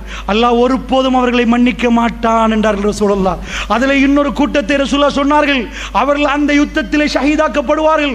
அல்லாஹ் ரப்புல் ஆலமீன் அவர்களை அரவணைத்துக் கொள்வான், அவர்களை மன்னித்து விட்டான் ரசூல் ஸல்லல்லாஹு அலைஹி வஸல்லம் அவர்கள். அதிலே 3வது கூட்டம் அவர்களை தோற்கடிப்பார்கள். அந்த நேரத்தில் இஸ்தான்புல் மீண்டும் எங்கள் கையில் வந்தால் ஈசா நபியுடைய வருகை நெருங்கிவிட்டது என்ற அடையாளம். அல்லாஹ்வுடைய நல்லடியார்களே, இஸ்தான்புல் எங்கள் கையில் இருந்து போய் வர வேண்டும். இன்றைக்கு இஸ்தான்புல் போகுமா என்ற சந்தேகம் எழும்பக்கூடிய யுத்தம் வந்திருக்கிறது. ஆப்கானிஸ்தானை அடித்தார்கள், உள்நாட்டு போர், அல் கைதா என்றார்கள், தாலிபான் என்றார்கள், அடித்துக் கொண்டார்கள், சண்டைகள் வந்தது. கடைசியில் அமெரிக்கா தலையிட்டு அதை கையில் எடுத்தார்கள். ஈராக் யுத்தம் என்றார்கள், அது இது என்றார்கள். கடைசியில் அமெரிக்கா கையிட்டு அவர்கள் கைகளை வந்து விட்டது. அல்லாஹ்வுடைய நல்லடியார்களே, இதே மாதிரி அவர்கள் அப்புறம் பொம்மைகளை போட்டு ஆட்சியை நடத்தி கொண்டிருப்பார்கள். இதே மாதிரி இப்போ துர்க்கி யுத்தம் ஆரம்பிக்கப்பட்டிருந்தால், இதே சிரியாவுடைய யுத்தம் ரசூலுல்லாஹ் சொன்ன மல்அமாவாக இருந்தால், இது முடியவே முடியாமல் அடித்துக் கொண்டே இருந்தால், அல்லாஹ்வுடைய நல்லடியார்களே, கடைசி நேரம் ஷாமிலிருந்து தான் அந்த ஜிஹாது படை வெளியாகும். அல்லாஹ்வுடைய நல்லடியார்களே, ஏன் நான் ஷாமிலிருந்து சொல்கிறேன் தெரியுமா? மஹ்தி அலைஹிஸ்ஸலாத்து வஸ்ஸலாமுடைய படையில் பெரும் பகுதி சிரியா மக்கள். அல்லாஹ்வுடைய நல்லடியார்களே, நான் இதை கட்டி சொல்லவில்லை. சஹீஹுல் முஸ்லிமிலே மிக தெளிவாக வருகிறது. அவர்கள் போய் இஸ்தான்புலை பிடிப்பார்கள். பிடித்தால் ஷைத்தான் வெளியே வந்து கத்துவான். ரசூலுல்லாஹ் சொன்னார்கள், தஜ்ஜால் வெளியே வந்து விட்டான், தஜ்ஜால் வந்து விட்டான். ஓடுவார்கள் அந்த ஜிஹாது படை. எங்கே ஓடுவார்கள் தெரியுமா? ஹதீஸில் தெளிவாக வருகிறது, சிரியாவுக்கு ஓடுவார்கள். ஏன் சிரியாவுக்கு ஓடுவார்கள் தெரியுமா? தன்னுடைய மனைவி மக்களை பாதுகாப்பதற்காக வேண்டி சிரியாவுக்கு ஓட்டம் எடுப்பார்கள். ஏன்? தஜ்ஜால் வந்து விட்டால். அண்டர்லைன் பண்ணுங்க, சிரியா. ஏன் சிரியாவுடைய மனைவி மக்கள்? அது சிரியாவுடைய படை. அல்லாஹ்வுடைய நல்லடியார்களே, ஜிஹாதிலே பட்டு பட்டு பட்டு கடைசி யுகம் வருகிற நேரம் சிரியாவில் இருந்து தான் அந்த மிக பலசாலியான படை. ஷாம் மண்ணில் இருந்து பலஸ்தீனத்திலே ஜிஹாது போராளிகளை நீங்கள் பார்க்கலாம். உம்மாமார்கள் மோந்து மோந்து பிள்ளைகளை அனுப்புகிறார்கள். ஃபீ சபீலில்லாஹ், அல்லாஹ்வுடைய பாதைகளை போங்கள் என்று சொல்கிறார்கள். இந்த ஷாம் மண்ணு மறுமை நாள் நெருங்கி விட்டது என்று சொல்வதற்கான மஸ்ஜிதுல் அக்ஸாவுக்கான போராட்டம் அது தொடங்கி நடந்து கொண்டிருக்கிறது. யகூதியுடைய கணக்குகள் பிழையாகிவிட்டது. யகூதிகள் மிலேனியம் என்று பெயர் வைத்தார்கள். ஏன் பெயர் வைத்தார்கள்? மலிக்குஸ் சலாம். தெளிவாக பேசினார்கள் அவர்கள் சொன்னார்கள், கிங் ஆஃப் பீஸ், சமாதானத்தின் அரசனை 2000 ஆண்டு நாங்கள் எதிர்பார்க்கிறோம் என்றார்கள். யாரப்பா சமாதானத்தின் அரசன்? தஜ்ஜால். தஜ்ஜாலை எதிர்பார்த்தார்கள். அல்லாஹ்வுடைய நல்லடியார்களே, அது மிலேனியமாக பரப்பப்பட்டது. வீடியோக்களை அவர்கள் போட்டு வைத்திருந்தார்கள் மஸ்ஜிதுல் அக்ஸாவில் லைவ் டெலிகாஸ்ட் பண்ண. தஜ்ஜால் வருவானாம், கிங் ஆஃப் பீஸ். அதை வேர்ல்ட் வைட் லைவ் டெலிகாஸ்ட் பண்ணுவதற்கு போட்டார்கள். ஏமாந்து 17 வருடங்கள் ஆகிவிட்டது. 17 வருடங்கள் ஆகிவிட்டது. அவர்கள் தஜ்ஜாலை எதிர்பார்க்கிறார்கள். ரசூலுல்லாஹ் சொன்னார்கள், ஈரானில் ஒரு ஊர் இருக்கிறது, அஸ்பஹான், அரபியில் அதோடைய பேர், இங்கிலீஷ்ல இஸ்பஹான். ரசூலுல்லாஹ் சொன்னார்கள், சஹீஹுல் முஸ்லிம் நினைக்கிறேன், அஸ்பஹானிலே 70,000 யூதர்கள் தைலசான் என்ற பச்சை நிற யூதர்களுடைய ஆடை அணிந்து கொண்டு தஜ்ஜாலை பின்தொடர்வார்கள் என்றார்கள். அல்லாஹ்வுடைய நல்லடியார்களே, போய் இன்டர்நெட்ல அடித்து பாருங்கள். இஸ்பஹான், அஸ்பஹான், நிறைய ஊர்கள் இஸ்லாமிய ஊர்களாக மாறிவிட்டது. இஸ்லாம் அவைகள் எல்லாம் பிடித்து விட்டது. ஆனால் இன்றைக்கு அண்டையில் இருந்து ரசூலுல்லாஹ் என்ன சொன்னார்கள்? யூதர்களுடைய மிக புனிதமாக, அதாவது யூதர்கள் பிடிவாதமாக உள்ள மண் தான் அஸ்பஹான். இன்றைக்கும் ஈரானிலே யூதர்களுடைய ஏரியா தான் அஸ்பஹான். 70,000 யூதர்கள் தைலசான் என்ற ஆடையோடு தஜ்ஜாலை பின்தொடர்வார்கள். இன்றைக்கும் அந்த ஊர் தயாராக இருக்கிறது. இதுவரைக்கும் அங்கே இஸ்லாம் நுழையவில்லை. ஸ்பெயின் வரைக்கும் இஸ்லாம் போனது, எங்கெங்கேயோ இஸ்லாம் போனது, ஈரானுக்குள்ளே போக முடியாமல் போனது. ஏன்? ரசூலுல்லாஹ் தெளிவாக சொன்னார்கள், அங்கே இருந்து தான் தஜ்ஜால் வெளியே வருவான், தஜ்ஜால் வெளியே வருவான். அந்த பகுதி ஈராக்குடைய பகுதிகளில் இருந்து தஜ்ஜால் வெளியே வந்தால், குராசான் பகுதியில் இருந்து இவர்கள் 70,000 பேரோடு இவர்கள் அப்படியே தஜ்ஜாலை பின்தொடர்வார்கள். பாபு லூத், பலஸ்தீனத்திலே ஜெருசலத்தில் உள்ள பாபு லூத், லூத் என்ற இடத்திலே வைத்து ஈசா அலைஹிஸ்ஸலாத்து வஸ்ஸலாம் தஜ்ஜாலை கொல்லுவார்கள். அல்லாஹ்வுடைய நல்லடியார்களே, இது எல்லாமே ஷாம். இந்த ரெட் மார்க் எல்லாமே ஷாம். இந்த ஷாமில் இருந்து தான் மறுமை நாளைக்குரிய கடைசி யுக முடிவுக்குரிய போராட்டங்கள், அதிபயங்கரமான யுத்தங்கள் அத்தனையுமே நடக்கும். ரசூலுல்லாஹ் சொன்னார்கள், பலஸ்தீன மண்ணில் ஏற்படுகிற யுத்தம், அந்த யுத்தத்தில் எந்த அளவுக்கு என்றால், முஸ்லீம்களுக்கு எல்லா மரங்களும் முஸ்லீம்களுக்கு சொல்லும், ஹாதா யஹூதியும் மிவராகி, எனக்கு பின்னாடி ஒரு யஹூதி இருக்கிறான், தால் ஒக்குத்துலு, வாரப்பா கொல்லவனை என்று பேசும் ஹர்கத் என்ற ஒரு மரத்தை தவிர. சுப்ஹானல்லாஹ், ஒரு மரத்தை நாட்டி கொண்டு போறார்கள் அல்லாஹ்வுடைய நல்லடியார்கள். யூதர்கள் ஒரு மரத்தை நாட்டி கொண்டு போறார்கள். உலக யுகம் முடிவு நாள் ரசூலுல்லாஹ் சொன்னார்கள், அது அவர்களுக்குரிய மரம் என்றார்கள். அந்த மரத்தை தவிர மற்ற மரங்கள் எல்லாம் உங்களுக்கு சப்போர்ட் பண்ண, நேரடியாக பேசுமா மறைமுகமா அல்லாஹு அலம். ஆனால் அந்த யுத்தம் பல யுகங்களாக நடந்து கொண்டு போகிறது. அவர்களுக்கு முஸ்லிம் நாடை முழுமையாக பிடிக்க முடியுமா? நான் இப்பொழுது சத்தியம் பண்ணி சொல்கிறேன், அல்லாஹ் மீதானையாக உலகத்தில் எந்த முஸ்லிம் நாடும் முழுமையாக அவர்கள் பிடிக்க மாட்டார்கள். இது ரசூலுல்லாஹ்வுடைய செய்தி. நாங்கள் தைரியமாக பேசுவோம்.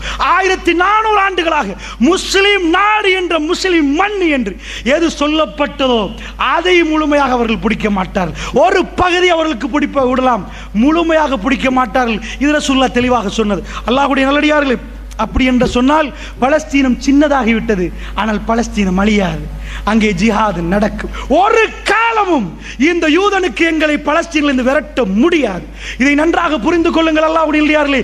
இவைகள் எல்லாம் நீங்கள் நம்பிக்கையோடு பார்த்தால் உங்களுக்கு வழங்கும் அடுத்த யுத்தம் இன்ஷா அல்லாஹ்.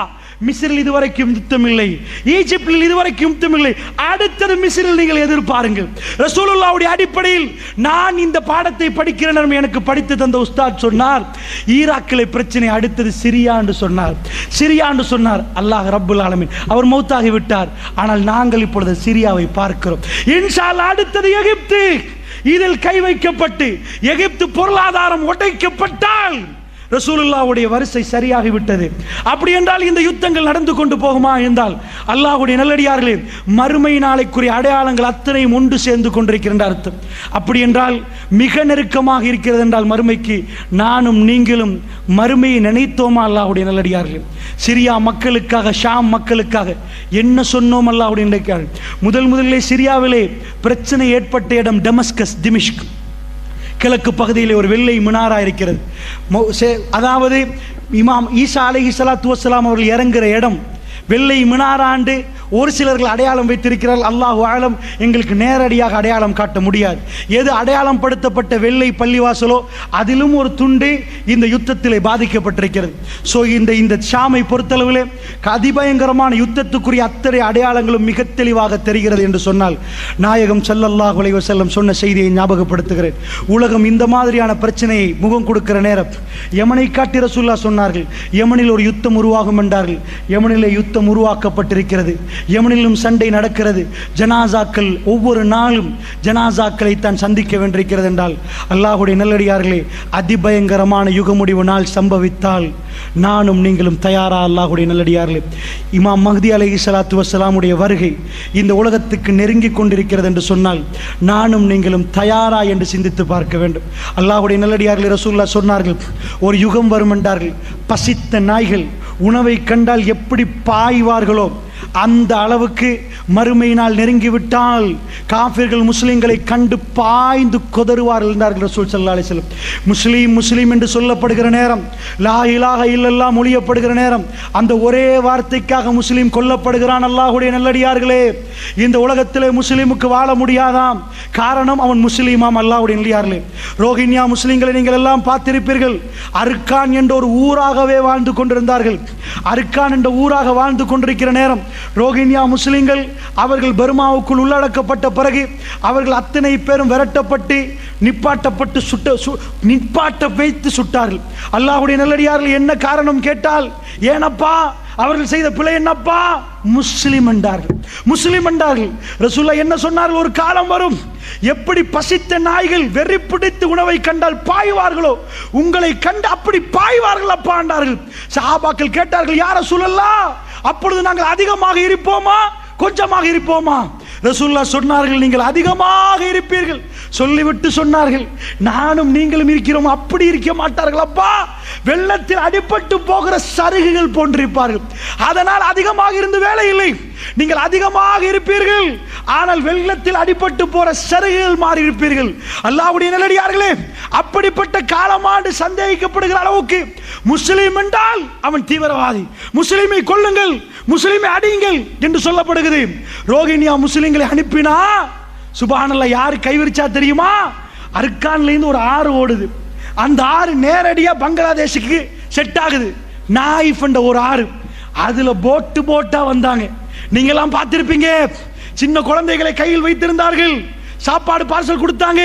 ஸ்ரீலங்கா கூட அந்த வீடியோ பார்த்திருக்க, முழு பேரும் பார்த்தாங்க. அவ்வளவு பேரும் சுமந்து குழந்தைகளை எல்லாம் எடுத்துட்டு வர நேரம் பங்களாதேஷ் போர்டர்ல அவ்வளவு ஆமியை குமிச்சு உள்ள வர வேணான்ட்டாங்க. அழுகிறார்கள், குழந்தைகள் தேம்பி தேம்பி அழுகுது. ஒரு வீடியோ ஒரு ராணுவ வீரருக்கு அப்படி ஃபோக்கஸ் பண்ணப்படுகிறது. அந்த ராணுவ வீரருடைய கண்ணால கண்ணீர் ஓடுது. என்ற குழந்தைகள் அழுகுது, எல்லோரும் அழுகிறார்கள். சாப்பாடு கொடுக்கப்பட்டு போங்கன்னு சொல்லப்படுகிறது. பங்களாதேஷ் கவர்மெண்ட் முஸ்லீம் என்று பார்க்கவில்லை, தம்முடைய நாட்டுக்குள் பர்மாவை அழைக்க இயலாது என்று அப்படித்தான் முஸ்லீம் என்று சொன்ன நாடுகள் பார்த்தது அல்லாஹ்வுடைய நல்லடியார்களே. அது பயங்கரமான சோதனை.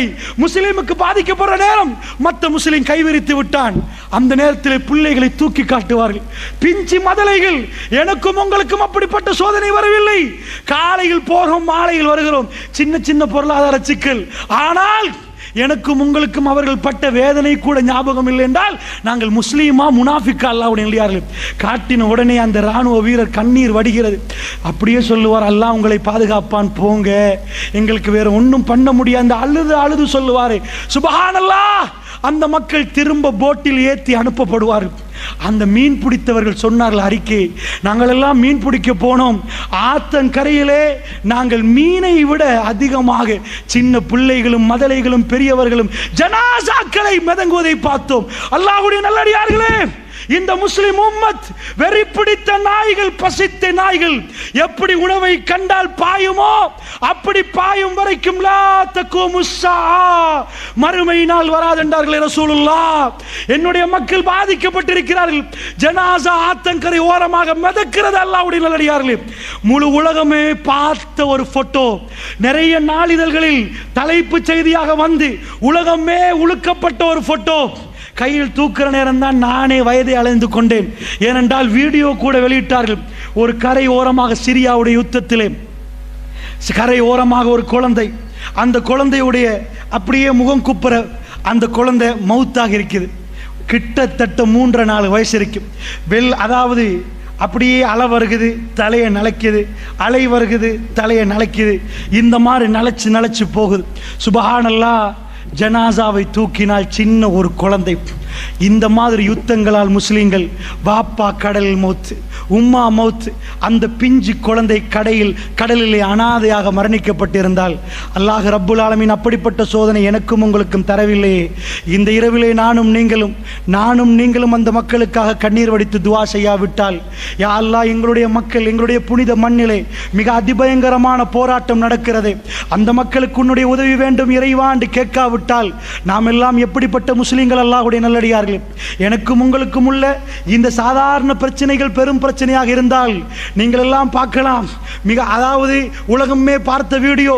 அடுத்த நாட்டுக்கு போய்விட்டார்கள், கிறிஸ்தவ நாடு. போனால் ரயில்வே ட்ரக்கிலே பிஞ்சு குழந்தைய உம்மா தூக்கி கொண்டிருக்கிறார். பாப்பா வந்து உம்மாவோட சேர்த்து ரயில்வே ட்ரக்கிலே போடுறார். எதுக்கு போட்டார் தெரியுமா? தற்கொலை முயற்சி. அல்லாஹ்வுடைய நல்லடியார்களை பிச்சை கேட்டார்கள். என்ன கேட்டார்கள் தெரியுமா? ட்ரெயின் வந்தால் அப்படியே சாகுறோம் என்றார்கள்.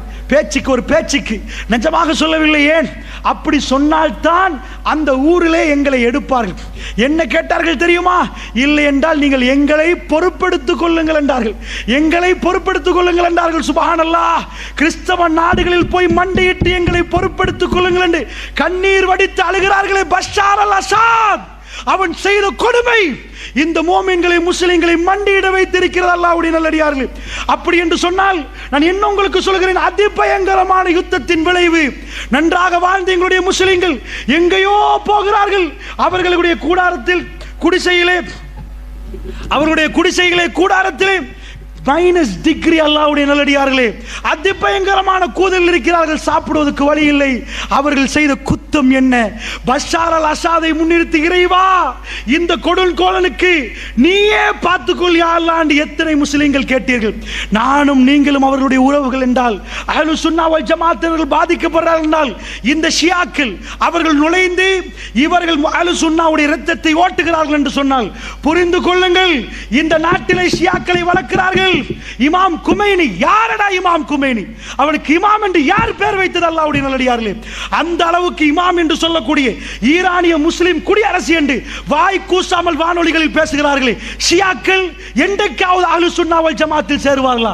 நாங்கள் ஜமாத் ரீதியாக பிரிந்திருக்கலாம், தௌஹீத், தப்லீக், ஜமாத் இஸ்லாமி என்று பிரிந்திருக்கலாம். ஆனால் நாங்கள் எல்லோரும் அஹ்லு சுன்னா வல் ஜமாத்துகள். ஆனால் ஷியாக்கள் காஃபிர்கள். ஜமியத்துல் உலமா மிக தெளிவாக ஃபத்வா கொடுக்கப்பட்டிருக்கிறது. ஷியாக்களை இந்த உலமாக்கள் எல்லோரும் எல்லோரும் எதிர்க்கிறார்கள். ஹரத்திலே வியாழக்கிழமை வெள்ளிக்கிழமை ராத்திரியிலே ஆமியிலே போடுவார்கள், மஸ்ஜித் நபவியிலே. ஏன்? இந்த ஷியாக்கள் அங்கேயும் பிரச்சனை, தொழமாட்டார்கள். சுப்ஹானல்லாஹ். மஸ்ஜிதுல் அலிக்கு போய் தொழுவார்கள். மிக முசீபத்து பிடித்தவர்கள், மிக முசீபத்து பிடித்தவர்கள். இன்னொரு பக்கத்திலே ஹவாரிஜ், இன்னொரு பக்கத்திலே ஹவாரிஜ், அவர்களும் ஷியாக்களுடைய யுத்தத்தில் இருக்கிறார்கள். அல்லாஹ்வுடைய நல்லடியார்களே, இந்த சிரியாவுடைய போரில் ஹவாரிஜ் என்ற அடையாளம் காட்டப்பட்ட ஒரு சிலர்களும் இருக்கிறார்கள். ரசூலுல்லாஹ் அவர்களை என்ன சொன்னார்கள்? நீங்கள் என்னப்பா ஹவாரிஜை அடையாளம் காணவே கஷ்டம், நீங்கள் தொழுவீர்கள், அவர்களும் தொழுவார்கள். உங்கள் தொழுகை என்னன்னு நினைப்பீர்கள்? உங்கள் தொழுகை என்ன நினைப்பீர்கள்? அவர்கள் அப்படி தொழுவார்கள். நீங்கள் நோன்பு பிடிப்பீர்கள், சஹாபாக்களை பார்த்து அவர்கள் நோன்பு பிடிப்பார்கள். நீங்க என்னப்பா நோன்பு பிடிக்கிறீர்கள்? அப்படி நோன்பு பிடிப்பார்கள். ஆனால் ஓதுவார்கள் தொண்டை குழிக்கு கீழ் இறங்காது. இப்படி இபாதத்து செய்வார்களா என்று நினைப்பீர்கள். ஹவாரிஜ்களை பத்தி ரசூலுல்லாஹ் என்ன சொன்னார்கள் தெரியுமா? அப்படி இபாதத்து பக்குவம் எல்லாமே இருக்கும். அவர்கள் முஸ்லிம்களை கொல்லுவார்கள், அதான் அடையாளம். முஸ்லிம்களை கொல்லுவார்கள். அவர்கள் மட்டும், அவர்கள் வருகிற காலத்தில் நான் இருந்தால் ஆதி சமூகத்தை அல்லாஹ் எப்படி அழித்தான் அப்படி அழிப்பேன். ரசூல் ஸல்லல்லாஹு அலைஹி வஸல்லம் சொன்னார்கள், அவர்களை கண்டால் கொல்லுங்கள் என்றார்கள். அந்த ஹவாரிஜும் வெளியாக இருக்கிறார்கள். அல்லாஹ்வுடைய நல்லடியார்களே, நீண்டமாக இதை சொல்வதற்கு நேரம் இல்லை. அந்த ஹவாரிஜும் வெளியாக இருக்கிறார்கள். இன்னொரு பக்கமாக ஷியா, இந்த நாட்டில் யார் செய்த முசீபத்தோ 200க்கு மேற்பட்டவர்களை ஈரானுக்கு அனுப்பி அவர்கள் எல்லாம் மௌலவியாக வந்திருக்கிறார்கள். ஓட்டமாவடியிலே ஒரு மதரசா, கதிரொலியிலே இன்னொரு மதரசா என்று சொல்லி மதரசாக்கள் நடத்தப்படுகிறது. அஹ்லு சுன்னா வல் ஜமாத் பள்ளிவாசல்கள் குறிக்க வைக்கப்பட்டு இன்னமும் அவர்களுக்கு வழங்கப்பட்டால் எங்களுடைய உறவுகள் அங்கே போய் ஷியாவை படித்து வந்து நெஞ்சிலே அடித்து அடித்து ஃபாத்திமா ஃபாத்திமா என்று பேசுகிறார்கள். அவர்கள் நடிக்கிறார்கள். கோல்ஃபேஸுக்கு பக்கத்திலே அவருடைய பல்கலைக்கழகம், ஃப்ரீ எஜுகேஷன். எங்களுடைய உறவுகள் தெரியாமல் போறார்கள். அந்த அளவுக்கு முஸ்தபா போகிறார்கள். பேசினால் எங்களுக்கு பிரச்சனை, பேசினால் எங்களை கூப்பிட்டு ஓட்டமாவடியிலே வைத்து பேசினால் அவர்களுக்கு போலீஸ் விசாரணை. அந்த அளவுக்கு நாட்டுக்குள்ளேயும் பூந்து விட்டார்கள். அல்லாஹ் விட மாட்டான். நாங்கள், எங்களுக்கு பிரச்சனை வந்தாலும் பிரச்சனை இல்லை. இந்த உம்மத்து என்றைக்கு ஷியா நுழைந்ததோ அன்றைக்கு இந்த உம்மத்து இரத்தார் ஓடும். அல்லாஹ்வுடைய நல்லடியார்களே, அப்படி என்றால் என்னுடைய உறவுகளே, அஹ்லு சுன்னா வல் ஜமாத்தினர்களே, நானும் நீங்களும் உருவாகி ஷியாக்கள் தெரிந்து எங்களுடைய பிள்ளைகளை பாதுகாக்கணும். கோல்ஃபேஸ் வரைக்கும் வந்து விட்டார்கள். யூனிவர்சிட்டி உருவாக்கி இருக்கிறார்கள். இந்த நாட்டில் அவர்களை பற்றி பேசினால் எனக்கும் உங்களுக்கு மௌனம். ஈரான் அப்படி தலை போட்டிருக்கிறது. அல்லாஹ்வுடைய நல்லடியார்களே, அல்லாஹ் விட மாட்டான், அல்லாஹ் விட மாட்டான். அவர்கள் செய்கிற அராஜகம் தான் இந்த அராஜகம். இது எல்லாத்துடைய முடிவு கிறிஸ்தவருடைய கையிலே, அது கையிலே போனால், ஆமாக் அல்லது தாபிக்கிலே வந்து அவர்கள் இறங்கினால், இஸ்தான்புல் என்றைக்காவது அமெரிக்காவோ நேட்டோ படையோ ஏதோ ஒன்று பிடித்தால் அன்றைக்கு எதிர்பாருங்கள் இமாம் மஹ்தி அலைஹிஸ்ஸலாத்து வஸ்ஸலாம் உடைய வருகை.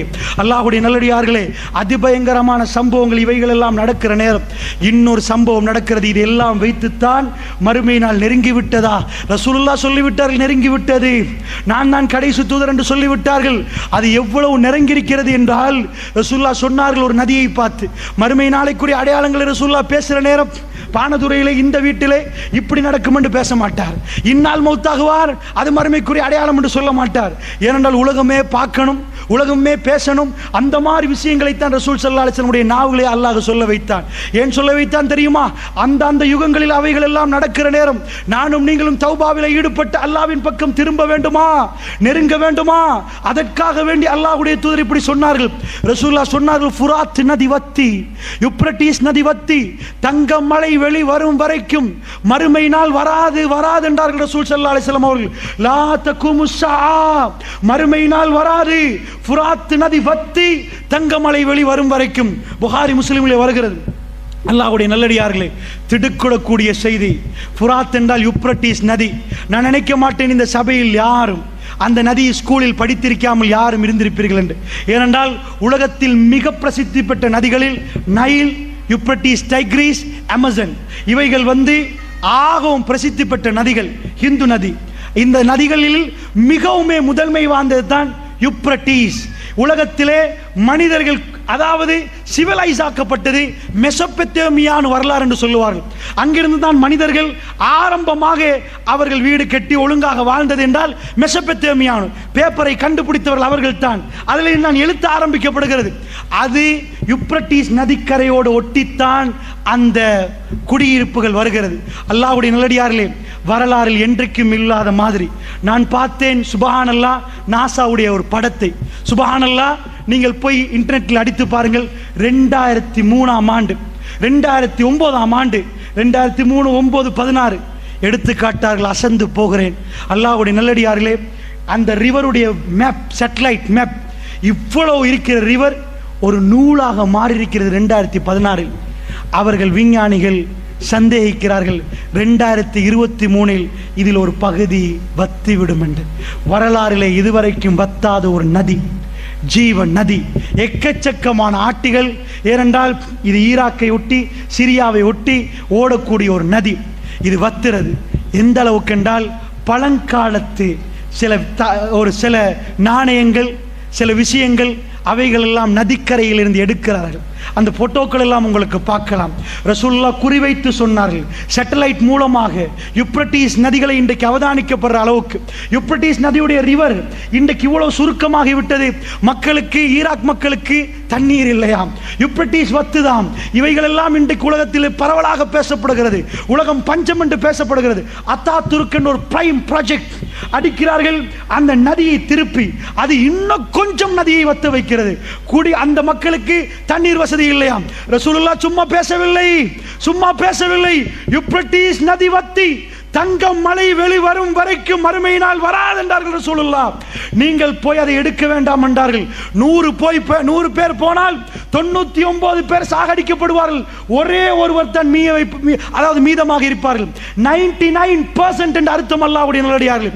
அப்படி என்றால் அல்லாஹ்வுடைய நல்லடியார்கள் இன்னொரு புறமாக இது நடந்து கொண்டிருக்கிறது என்றால், இப்படிப்பட்ட யுத்தங்கள், மஸ்ஜிதுல் அக்ஸாவுக்கான போராட்டம் எல்லாமே நடக்கிறது என்று சொன்னால், அல்லாஹ்வுடைய நல்லடியார்களே, இவைகள் எல்லாம் நமக்கு என்ன சொல்லி தருகிறது? ரசூலுல்லாஹ் சாதாரணமாக மறுமை வரும் என்று சொல்லவில்லை, அடையாளத்தை போட்டு சொன்னார்கள். அந்த காலத்துக்கு காலம் அல்ல அடையாளத்தை விரிக்கிறான். எல்லாமே ஒரு காலம் இல்லை. ரசூலுல்லாஹ் முதலில் சொன்னார்கள், ஹிஜாஸிலே ஒரு நெருப்பு எடுக்கும் என்றார்கள். புகாரிலே வரக்கூடிய செய்தி. ஹிஜாஸை நோக்கி கையை நீட்டினார்கள். இந்த ஹிஜாஸிலே நெருப்பு எடுத்தால் அது மறுமை நாளைக்கு அடையாளம் என்றார்கள். இந்த ஹிஜாஸுடைய நெருப்பு பசராவிலே உள்ள ஒட்டகங்களுடைய சங்கிலிகளில் அவருடைய ஜுவால் தெரியும் என்றார்கள். பெருமானார் பேசினால் மிக தெளிவாக பேசுவார்கள். அதாவது யூப்ரட்டிஸ் நதியில் தங்கமலை வரும் என்று சொல்ல மாட்டார்கள். நதி வத்தி தங்கமலை வரும். அப்ப முதலில் நதி வத்தணும், அப்புறம் தங்கமலை வரும். இதே மாதிரி சொன்னார்கள், ஹிஜாஸிலே நெருப்பெடுத்தால் அந்த நெருப்பு பசராவிலே உள்ள ஒட்டகங்களுடைய அந்த சங்கிலியில் அதனுடைய ஜுவால் தெரியும்.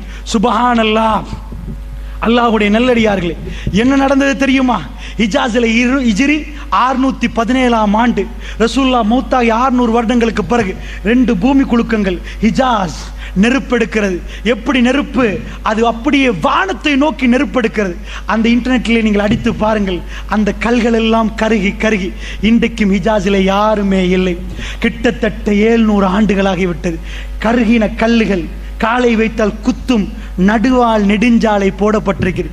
இந்த பக்கம் கருகின பூமி, இந்த பக்கம் கருகின பூமி. ஹிஜ்ரி 617 மஸ்ஜித் நபவிக்கு எல்லோரும் ஒன்று சேர்ந்து விட்டார்கள். தௌபாக்கு ஈடுபட்டார்கள். ஏன்? 2 தடவை பூமி குலுக்கம். பூமி குலுக்கத்தோடு ஹிஜாஸில் ஒரு நெருப்பு. சுபஹானல்லாஹ், அந்த நெருப்பு இப்படி எடுத்தால் அது ஒரு நாளும் சிரியாவுடைய டெமிஸ்குக்கு தெரியாது. டெமஸ்கஸ் என்றால் பசரா, பசரா என்றால் திமிஷ்க், இன்றைக்கு டெமஸ்கஸ். அந்த பசராவில் உள்ள ஒட்டகங்களுக்கு தெரியாது. சுபஹானல்லாஹ், வரலாறு மிக அழகாக பாடம் சொல்லுது. அந்த நெருப்பு மேலே நோக்கி போனது. ஒரு வால்கனோ, எரிமலை வெடித்தால் எப்படி மேலே போகுமோ, மேலே போனால் தான் அது பசராவுக்கு தெரியும். தெல் டேங்கி பத்திர நேரம் சில வேளை உங்களுக்கு கொஞ்சமாவது ஜுவால் தெரிந்திருக்கும். மேலே மேலே நெருப்பு எடுத்தால் அது பக்கத்து நாடுக்கு தெரிகிற அளவுக்கு அங்கிருந்து லெட்டர் வருகிறது. அந்த காலத்தில் அது இன்றைக்கு உம்மத்தில் பாதுகாக்கப்பட்டிருக்கிறது. சிரியாவிலிருந்து வந்த லெட்டர் இந்த நெருப்பை பற்றி கேட்டு சுப்ஹானல்லாஹ் ரசூலுல்லாஹ் தேவையில்லாமல் அப்படி ஒரு வரி சொல்ல மாட்டார்கள். இந்த உம்மத் அன்றைக்கே மதீனாவிலே அழுதார்கள், அவர்கள் துடித்தார்கள். வரலாறு எழுதப்பட்டிருக்கிறது. இன்றைக்கும் ஹிஜாஸை உங்களுக்கு கண்ணால் பார்க்கலாம். அங்கே எந்த குடியிருப்பும் இல்லை. அந்த நெருப்பு எடுக்கப்பட்டு 700 ஆண்டுகள் ஆகிவிட்டது. ரசூலுல்லாஹ் மரணித்து 1400 ஆண்டுகள் ஆகிவிட்டது என்றால் அல்லாஹ்வுடைய நல்லடியார்களே, கட்டம் கட்டமாக ரசூலுல்லாஹ் சொன்னார்கள். அதிலே ஒரு கட்டத்தில் நானும் நீங்களும் சிக்கிக் கொண்டிருக்கிறோம். அதிபயங்கரமான ஃபித்னாவுடைய ஜமான் என்றால் முதல் அடிப்படை இந்த உரையிலே முதலாவது அடிப்படை நானும் நீங்களும் முனாஃபிக்குடைய தன்மையில் இருந்து விலக வேண்டும். ரசூலுல்லாஹ் என்ன சொன்னார்? மல்லம் யகுசு, நீங்கள் போராடாவிட்டால், நீங்கள் ஜிஹாது செய்ய, யார் ஜிஹாது செய்யவில்லையோ, வலம் யஹத்திஸ் நஃப்ஸஹு பில் கத்வி, யார் போராட்ட களங்கள் நடக்கிற நேரம் தன்னுடைய கல்பால் போராடவில்லையோ, மாத அலா ஷஅபத்தின் மினன் நிஃபாக், அவர் முனாஃபிக்குடைய அடையாளத்தோட மரணித்து விட்டார் என்றார்கள் ரசூலுல்லாஹ். அந்த முனாஃபிக்குடைய அடையாளம் என்னிடமும் உங்களிடம் இருக்கிறதா அன்புக்குரியவர்களே? இதை விசாரித்து பார்ப்பது என்னுடைய உரையுடைய முதலாவது நோக்கம். நானும் நீங்களும் விரும்பியோ விரும்பாமலோ முனாஃபிக்குடைய தன்மையை விட்டு விலகுவதற்காக மன்றாடி கிடைக்கிற நேரமெல்லாம் இறைவா ஷாமுடைய மக்கள் அவர்களுக்கு சிறப்பான ஒரு வாழ்க்கையை கொடுத்து விடியா அல்லாஹ், குர்ஆன் சுன்னாவோடு வாழக்கூடிய அந்த மக்களுடைய கல்புகளை ஸ்திரப்படுத்தி விடியா அல்லாஹ் என்ற துவாக்கள் எனக்கும் உங்களுக்கும் வர வேண்டும். அடுத்ததாக என்னுடைய உரையுடைய இரண்டாவது அடிப்படை, மறுமையினால் நெருங்கி வந்தால் நானும் நீங்களும் அல்லாஹ்வுடைய சன்னிதானத்திலே அல்லாஹ்வை சந்திப்பதற்கு தயாரா? அல்லாஹ்வை சந்திப்பதற்கு தயாரா? ரப்புல் ஆலமீன் அல்லாஹ் ஜல்ல ஷானுஹு வ தஆலா வருவானே, ஸுல் அர்ஷில் மஜீத், அர்ஷுக்கு சொந்தக்காரன், ஃபஅலுல் லிமா யுரீத், அத்தனையும் செய்யக்கூடியவன், அவன் நாடியதை எல்லாம் செய்யக்கூடியவன் வந்து நிற்கிற நேரம் நாங்கெல்லாம் இருப்போம். அருமை அலைஹி ஸலாத்து வஸ்ஸலாம் நாவசைத்து பேசி எந்த வார்த்தையும் பொய் கலக்கப்படாத இந்த உலகத்தில் நடக்கக்கூடிய அத்தனையுமே சொன்ன ரசூலுல்லாஹ். நீங்கள் நினைக்கிறீர்களா இவைகள் எல்லாம் அமெரிக்காவுக்கு தெரியாதென்று? இதுவரைக்கும் நடந்த யுத்தம், இந்த யுத்தங்கள் எல்லாம் அமெரிக்கா வெற்றி பெற்றிருந்தாலும், இது மல்அமாவாக இருந்தால், இது கடைசி யுத்தமாக இருந்தால், அல்லாஹ் மீது ஆணையாக இந்த யுத்த முடிவில் மஹ்தி அலைஹிஸ்ஸலாத்து வஸ்ஸலாம் வந்தால், வல்லாஹி வல்லாஹி வல்லாஹி மேற்கத்திய நாடுகள் தோக்கும் இந்த யுத்தத்திலே. அல்லாஹ்வுடைய நல்லடியார்களே, மேற்கத்திய நாடுகள் தோக்கும் இந்த யுத்தத்திலே. உலகத்திலே கொஞ்சம் ஒரு சின்ன ஒரு மாற்றம் வருகிறது. முஸ்லிம் நாடுகள் எல்லாம் முதல் தடவையாக ஒன்று சேர்ந்து முஸ்லிம் உம்மாவுக்கு என்ன செய்ய வேண்டும் என்று மன்னர் சல்மானுடைய தலைமை கீழே 24 நாடுகள் பேச்சுவார்த்தை நடத்தப்படுகிற அளவுக்கு, முஸ்லிம் சமுதாயத்தில் என்ன நடந்தாலும் மற்ற நாடுகள் பேசாத அளவுக்கு மௌனியாக இருந்தவர்கள் இப்பொழுது கொஞ்சம் கொஞ்சமாக கூட்டமாக வருகிறார்கள். அல்லாஹு அலம், அல்லாஹ்வுடைய நல்லடியார்களே, 80 கொடிகளில் அவர்கள் ஒன்று சேர வேண்டும். 80 கொடிகளில் ஒன்று சேர்க்கப்பட வேண்டும். இவைகள் எல்லாம் நடக்க இருக்கிறது.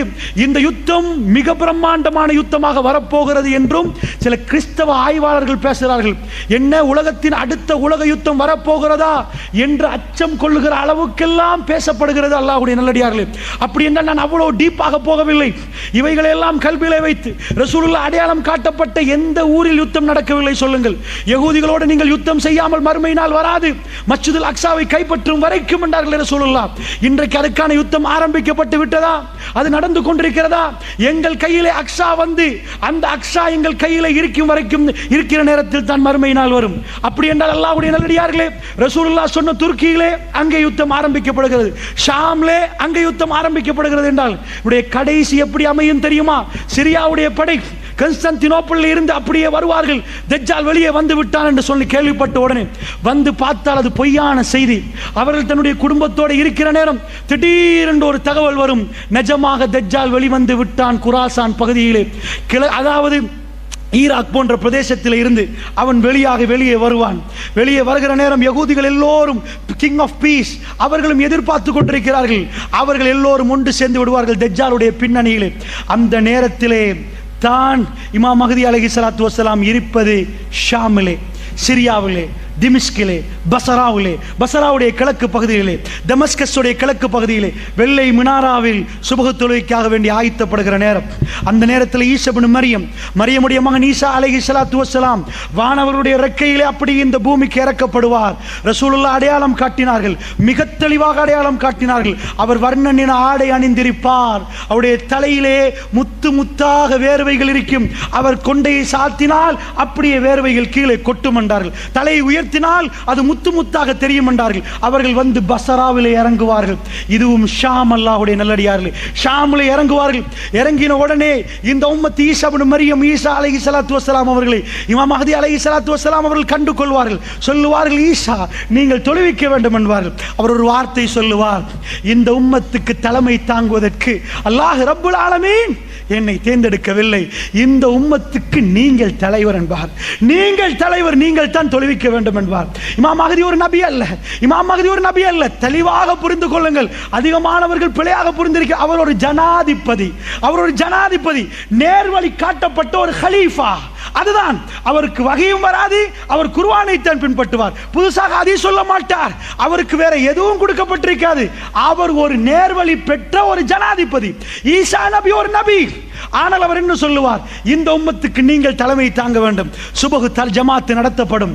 அதற்கு பிறகு ஈசா நபி யுத்தத்துக்கு தலைமை தாங்குவார், யுத்தத்துக்கு தலைமை தாங்குவார். அல்லாஹ்வுடைய நல்லடியார்களே, அந்த நேரத்தில் தஜ்ஜால் பதறுவான். அவர் ஷாமில் இருந்து பலஸ்தீனத்துக்கு வரைக்கும் போவார். சிரியாவில் இருந்து பக்கத்து நாடு பசரா, அதுக்கு கீழே இப்படி வந்தால் பாலஸ்தீனம். மெப்பை எடுத்து கொஞ்சம் பாருங்கள், பாலஸ்தீனம், ஜோர்தான், லெபனான் இந்த பகுதிகளை கொஞ்சம் பாருங்கள். ரசூலுல்லாஹ் சொன்னார்கள், பக்கத்திலே தஜ்ஜால் வந்திருப்பான். இவர் படையோடு போவார். போனால் உப்பு கரைவது போன்று, தண்ணீரிலே உப்பு கரைவது போன்று தஜ்ஜால் ஈசா இப்னு மரியத்தை கண்டால் கரைந்து விடுவார். பாபு லூத், பலஸ்தீனத்துடைய பாபு லூத் என்று சொல்லக்கூடிய இடத்திலே தஜ்ஜாலை அவர்கள் கொல்லுவார்கள் என்றார்கள் ரசூல் ஸல்லல்லாஹு அலைஹி வஸல்லம். இது கங்கால் மறுமையுடைய நிகழ்வுகளை ரசூலுல்லாஹ் விவரித்தார்கள். அல்லாஹ்வுடைய நல்லடியார்களே, அப்படி என்று சொன்னால் நானும் நீங்களும் மறுமை நெருங்கிவிட்டது என்ற உணர்வை எடுக்க வேண்டும் என்பதற்கு தான் அல்லாஹ்வுடைய தூதர் மறுமை அடையாளங்கள் சொன்னார்கள். இவைகளை எல்லாம் சிந்தித்து பார்த்து எங்களுடைய கல்விகளிலே மஸ்ஜித் நபவியிலே நெருப்பு வருகிற நேரம் இந்த உம்மத்து ஒன்று சேர்ந்து அழுது புலம்பி தௌபாவிலே ஈடுபட்டார்களே, இந்த மாதிரி சம்பவங்கள் கேள்விப்படுகிற நேரம் என்னுடைய நிலைமை என்ன? இந்த துனியாவுடைய வாழ்க்கை அற்பமான வாழ்க்கை, இவைகளை எல்லாம் திறந்து விட்டு மறுமையுடைய வாழ்க்கைக்கு போகிற நேரம் அல்லாஹ் ரப்புல் ஆலமீன் ஜுல் அர்ஷில் மஜீத், அரிசுக்கு சொந்தக்காரன் வந்து என்னை பேசுகிற நேரம், எனக்கு அருமை அலைஹிஸ்ஸலாத்து வஸ்ஸலாமோடு என்னால் சுவர்க்கத்தில் வாழ்வதற்கான அவகாசம் கிடைக்குமா?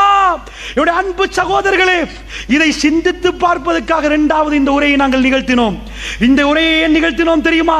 மறுமை நெருங்கிவிட்டது என்ற உணர்வு எனக்கும் உங்களுக்கும் வருகிற நேரம் என்னுடைய தொழுகை இன்னும் இன்னும் பக்குவமாக்கப்படும், என்னுடைய தர்மங்கள் அதிகமாக்கப்படும், நானும் நீங்களும் இன்னும் பேணுதலாக நடக்க ஆரம்பிப்போம். அதற்காக வேண்டித்தான் மறுமை அடையாளங்கள் என்று ரசூலுல்லாஹ் போட்டார்களே தவிர, மறுமை அடையாளங்கள் என்று ஏன் ஃபுராத் நதியை பேச வேண்டும்? ஏன் யூப்ரட்டீஸை பேச வேண்டும்? ஏன் அதை பேச வேண்டும்? ஏன் எகிப்தை பேச வேண்டும்? இவைகள் எல்லாம் ஏன் பேசுகிறார்கள் என்றால், இவைகள் ஒவ்வொன்றும் சான்று. அல்லாஹ்வுடைய நல்லடியார்களே, சஹாபாக்கள் எக்கச்சக்கமாக கண்டார்கள். மதீனாவிலே 3000 பேர், 10,000 பேரை வெற்றி கொண்டு அஹ்ஸாபுக்கு பிறகு அவர்களுக்கு ஷாம் கிடைத்தது. உமர் பின் கத்தாபுடைய காலத்தில் உலகமே அவர்கள் கையிலே கிடைத்தது. ரசூலுல்லாஹ் சொன்ன வார்த்தைகள் அத்தனையும் அவர்கள் கண்களால் பார்த்தார்கள். கல்லு கட்டின ஒரு காலம் இருந்தது, கருவூலம் கிடைக்கும் என்று தெளிவான ஒரு ஹதீஸ் வந்தது. எப்படி சொன்னார்கள் தெரியுமா? பாரசீக மன்னருடைய அந்த பணம் இந்த அதாவது இஸ்லாமிய மார்க்கத்துக்காக வேண்டி செலவழிக்கப்படும் என்றார்கள் ரசூலுல்லாஹ். கண்ணு முன்னாடி செலவழிக்கப்பட்டது. அதில் உமர் பின் கத்தாப் துளியையும் தொடவில்லை. சுப்ஹானல்லாஹ், ஒரு எம்பயர், ஒரு ராஜ்யத்தை பார்த்து இதில் உள்ள கருவூலங்கள் அத்தனையும் அல்லாஹ்வுடைய பாதைகளை ஃபீ சபீலில்லாஹ், அல்லாஹ்வுடைய பாதையில் செலவழிக்கப்படும் என்றால், கண்ணு முன்னாடி அது நடந்தது என்றால் அவர்களுக்கு எப்படி இருந்திருக்கும்? அல்லாஹ்வுடைய தூதர் நாமசித்து பேசி அத்தனை வார்த்தைகளையும் கண்ணால் கண்டால், அவர்கள் அத்தனையும் உணர்வு பூர்வமாக பார்த்தால், இவைகள் எல்லாம் யாருக்கும் சந்தேகப்படாமல் உணர்வு, இவைகள் அத்தனையும், இந்த சம்பவங்கள் அத்தனையும் என்னையும் உங்களை மறுமைக்கு தள்ளுகிறது என்றால் ரசூலுல்லாஹி ஸல்லல்லாஹு அலைஹி வஸல்லம் சொன்னார்கள், வஜா ரப்புக்க, அல்லாஹ் ரப்புல் ஆலமீன் வருவான், வஜா ரப்புக்க வல் மலக்கு ஸஃபன் ஸஃபா, மலக்குமார்கள் எல்லாம் அணிவகுத்து நிற்பார்கள். வஜி யௌம இஸின் பிஜஹன்னம், நரகம் கொண்டு வந்து நிப்பாட்டப்படும். அல்லாஹ் ரப்புல் ஆலமீன் எல்லோரையும் ஒன்று சேர்த்து இருக்கிற நேரம், நாக்கிசூரு உஸிஹிம் இந்த ரப்பிஹிம், சில மனிதர்கள் தலைகளை எல்லாம் குனித்து கொண்டிருப்பார்கள். ரப்பனா அப்ஸர்னா வஸமிஅனா, யா அல்லாஹ் அத்தனையும் பார்த்து விட்டோம், அத்தனையும் கேட்டு விட்டோம், யா அல்லாஹ் சின்ன ஒரு அவகாசம் தந்து விட இறைவா, சின்ன ஒரு அவகாசம் தந்து விட இறைவா, நாங்கள் போய் எல்லாத்தையும் செய்துவிட்டு வருகிறோம் என்று கேட்பார்கள். அல்லாஹ் ஜல்ல ஷானுஹு தஆலா என்ன செய்வான் தெரியுமா? வம்தாசுல் யௌம அய்யுஹல் முஜ்ரிமூன், பாவிகளே விலகி விடுங்கள் என்று அல்லாஹ் ரப்புல் ஆலமீன் சொல்லுவான். பாவிகளே விலகி விடுங்கள். முஸ்லிம்கள் முஃமின்கள் எல்லாம் ஒரு பகுதியாகும், காஃபிர்கள் எல்லாம் இன்னொரு பகுதியாகும். அப்படியே விலகி விடுவார்கள். ரசூலுல்லாஹ் சொன்னார்கள், யா நப்சி யா நப்சி யா நப்சி, என்னுடைய ஆன்மாவை என்னுடைய ஆன்மாவை என்று எல்லோரும் நிர்வாணமாக ஓடி அல்லாஹ்வுடைய சன்னிதானத்துக்கு வருகிற நேரம் அல்லாஹ் ஜல்ல ஷானுஹு வ தஆலா தீர்ப்பு கொடுப்பான். தனிப்பட்ட ரீதியிலே ஒவ்வொரு மனிதனுக்காக ஒவ்வொன்றாக துருவி துருவி விசாரித்து அல்லாஹ் ரப்புல் ஆலமீன் தீர்ப்பு கொடுப்பானே, அந்த சன்னிதானத்தை பற்றி எனக்கும் உங்களுக்கும் என்றைக்காவது ஞாபகம் வந்தது உண்டா? அல்லாஹ்வுடைய நல்லடியார்களே, அந்த சன்னிதானத்திலே நானும் நீங்களும் அல்லாஹ்விடம் பதில் கொடுக்க வேண்டுமே. ரசூலுல்லாஹ்வுடைய முகம் அப்படியே செவந்து விடுமே. அல்லாஹ்வுடைய நல்லடியார்களே, அவைகள் எல்லாம் சொல்லுகிற நேரம், பெருமானாருடைய கடைசி நேரம் உங்களுக்கு நன்றாக தெரியும். எந்த அளவுக்கு அவர்கள் அல்லாஹ்வை நெருங்கினார்கள் என்றால், ஆயிஷா ரலியல்லாஹு அன்ஹா அவர்கள் சொன்னார்கள், திங்கட்கிழமை சூரியன் உதித்தது, சுபஹு நேரம் ரசூலுல்லாஹ் அவர்கள் எழுந்தார்கள். அவருடைய காலுக்கு கொஞ்சம் சக்தி கிடைத்தது. வியாழக்கிழமை ராத்திரி ரசூலுல்லாஹ் வீட்டுக்கு வந்தவர்கள் வெள்ளிக்கிழமை ஜும்மாவுக்கு போகவில்லை. சனிக்கிழமை திடீரென்று முழிச்சு பார்த்தார்கள், மூர்ச்சை அடைந்தார்கள். முழிப்பார்கள், மூர்ச்சை அடைவார்கள். என்னுடைய வீட்டில் அப்படியே இருந்தது. திடீரென்று ஒரு தடவை ரசூலுல்லாஹ் முழிச்சு பார்த்தார்கள். பார்த்து விட்டு கேட்டார்கள், ஆயிஷா வீட்டில் எவ்வளவு இருக்கிறது ஆயிஷா என்று கேட்டார்கள். என் ஞாபகம் சரி என்றால் 6 திர்ஹம் இருக்கிறது என்று ஆயிஷா ரலியல்லாஹு அன்ஹா அவர்கள் சொன்னார்கள். அல்லாஹ்வுடைய தூதர் சொன்னார்கள், ஆயிஷா எவ்வளவு? 6 என்றார்கள். அப்படியா, இதையெல்லாம் அல்லாஹ்வுடைய பாதையில் கொடுத்து விடுவோமா ஆயிஷா? இதை வீட்டில் வைத்துக் கொண்டு நான் எப்படி அல்லாஹ்வை சந்திப்பது ஆயிஷா? சனிக்கிழமை தயாராகிறார்கள். எல்லாத்தையும் கொடுத்த ரசூலுல்லாஹ், இந்த உம்மத்துக்கு தன்னுடைய வாக்குறுதியை நிறைவேற்றிய ரசூலுல்லாஹ் வீட்டில் உள்ள சொத்துக்கள் எல்லாம் கொடுக்கிறார்கள். ஆயிஷா ரலியல்லாஹு அன்ஹா சொன்னார்கள், யா ரசூலுல்லாஹ் கொடுத்து விடுவோம், யா ரசூலுல்லாஹ் கொடுத்து விடுவோம் என்றார்கள். கொடுத்து விட்டு ஞாயிற்றுக்கிழமை ஆயிஷா ரலியல்லாஹு அன்ஹா சொன்னார்கள், அவருடைய தலைவலி கூடியது, மூர்ச்சையிடுவார்கள், திரும்பி பார்ப்பார்கள். பள்ளிவாசலுக்கு போக முடியாத அளவுக்கு ரசூலுல்லாஹ்வுக்கு இருந்தது. வியாழன் இரவு, வெள்ளி, சனி, ஞாயிறு போகவே இல்லை. திங்கட்கிழமை அதிகாலை அல்லாஹ்வுடைய தூதர் திடீரென்று எழும்பி நின்றார்கள். எழும்பி நிற்கிற நேரம் அந்த மக்கள் தொழுகைக்காக வேண்டி இருக்கிற நேரம், எங்களுடைய வீட்டுக்கும் பள்ளிவாசலுக்கும் ஒரே ஒரு திரைச்சீலை ரசூலுல்லாஹ் அகற்றி பார்த்த உடனே மக்கள் எல்லாம் சிரித்தார்கள். மதீனாவிலே அப்படிப்பட்ட ஒரு அமர்கலம், அல்லாஹ்வுடைய தூதர் குணமாகிவிட்டார், அல்லாஹ்வுடைய தூதர் குணமாகிவிட்டார் என்ற அந்த அமர்கலம் பரவுகிற நேரம் அல்லாஹ்வுடைய தூதர் கையை காட்டி, இல்லை இல்லை சிரித்து விட்டே நான் தொழுகைக்கு வரவில்லை என்று கையை காட்டி வீட்டுக்கு வந்தார்கள். அதாவது என்னுடைய மடிக்கு வந்தார்கள். கொஞ்சம் கொஞ்சமாக சூரியன் மேலைக்கு வருகிறது. லுகர் நேரம் வரவில்லை, லுஹாவுடைய நேரம் அதிகாலை, அதாவது சுபஹுக்கு பிறகு லுஹாவுடைய நேரம் உதித்து கொண்டிருக்கிற நேரம் ரசூலுல்லாஹ் உடைய முகம் அப்படியே சுடுவது. ஆயிஷா ரலியல்லாஹு அன்ஹா சொன்னார்கள், ஒரு பாத்திரம் பக்கத்தில் இருந்தது. ரசூலுல்லாஹ் கையை விட்டார்கள், முகத்திலே அப்படியே அந்த பாத்திரத்தால் முகத்தை அப்படியே தடாவினார்கள். முகம் சூடாக இருக்கிறது. அல்லாஹ்வுடைய தூதருக்கு நான் அப்படியே ஓதி ஓடி அவருடைய மேல் அத்தனையும் தடாவினேன். நான் தடாவிக்கொண்டே இருந்தேன் ரசூலுல்லாஹ்வுக்கு. ஆயிஷா என்னுடைய கை அப்படியே ரசூலுல்லாஹ்வுடைய முகத்திலே, ரசூல் ஸல்லல்லாஹு அலைஹி வஸல்லம் அப்படியே தண்ணீரிலே கையை விட்டார்கள், அப்படியே முகத்தை நனைத்தார்கள். ரசூலுல்லாஹ் கொஞ்சம் கொஞ்சமாக செய்கிற நேரம், நான் அவருடைய மேலே அப்படியே துஆக்களை ஓதுகிற நேரம் ரசூலுல்லாஹ் என்னுடைய கையை பிடித்து வேண்டாம் என்றார்கள். என்னுடைய கையை பிடித்து வேண்டாம் என்றார்கள், ஓத வேண்டாம் என்றார்கள். ரசூலுல்லாஹ் நிப்பாட்டினார்கள். அல்லாஹ்வுடைய தூதர் அவருடைய கடைசி நேரம், அது கடைசி நேரம். அவர் ஏன் என்னை நிப்பாட்டினார் என்பதை நான் புரிந்து கொண்டேன். அல்லாஹ்வுடைய தூதர் ஒரு துஆ கேட்டார்கள், அல்லாஹும்ம ஃபிர்லி, இறைவா என்னை மன்னித்து விடு. சப்தம் கேட்கவில்லை, என் காதை கொண்டு போய் ரசூலுல்லாஹ்வுடைய வாயிலே நான் வைத்தேன். ரசூலுல்லாஹ் 3 தடவை கேட்டார்கள், அல்லாஹும்ம ஃபிர்லி, இறைவா என்னை மன்னித்து விடு என்று கேட்டார்கள். அல்லாஹ்வுடைய நல்லடியார்களே, மறுமை நாளுக்காக அல்லாஹ்வுடைய சந்திப்பாக்காக ரசூலுல்லாஹ் எப்படி தயாரானார்கள்? இந்த உலகத்திலே மிக சிறந்தவர் அல்லாஹ்வுடைய தூதர்.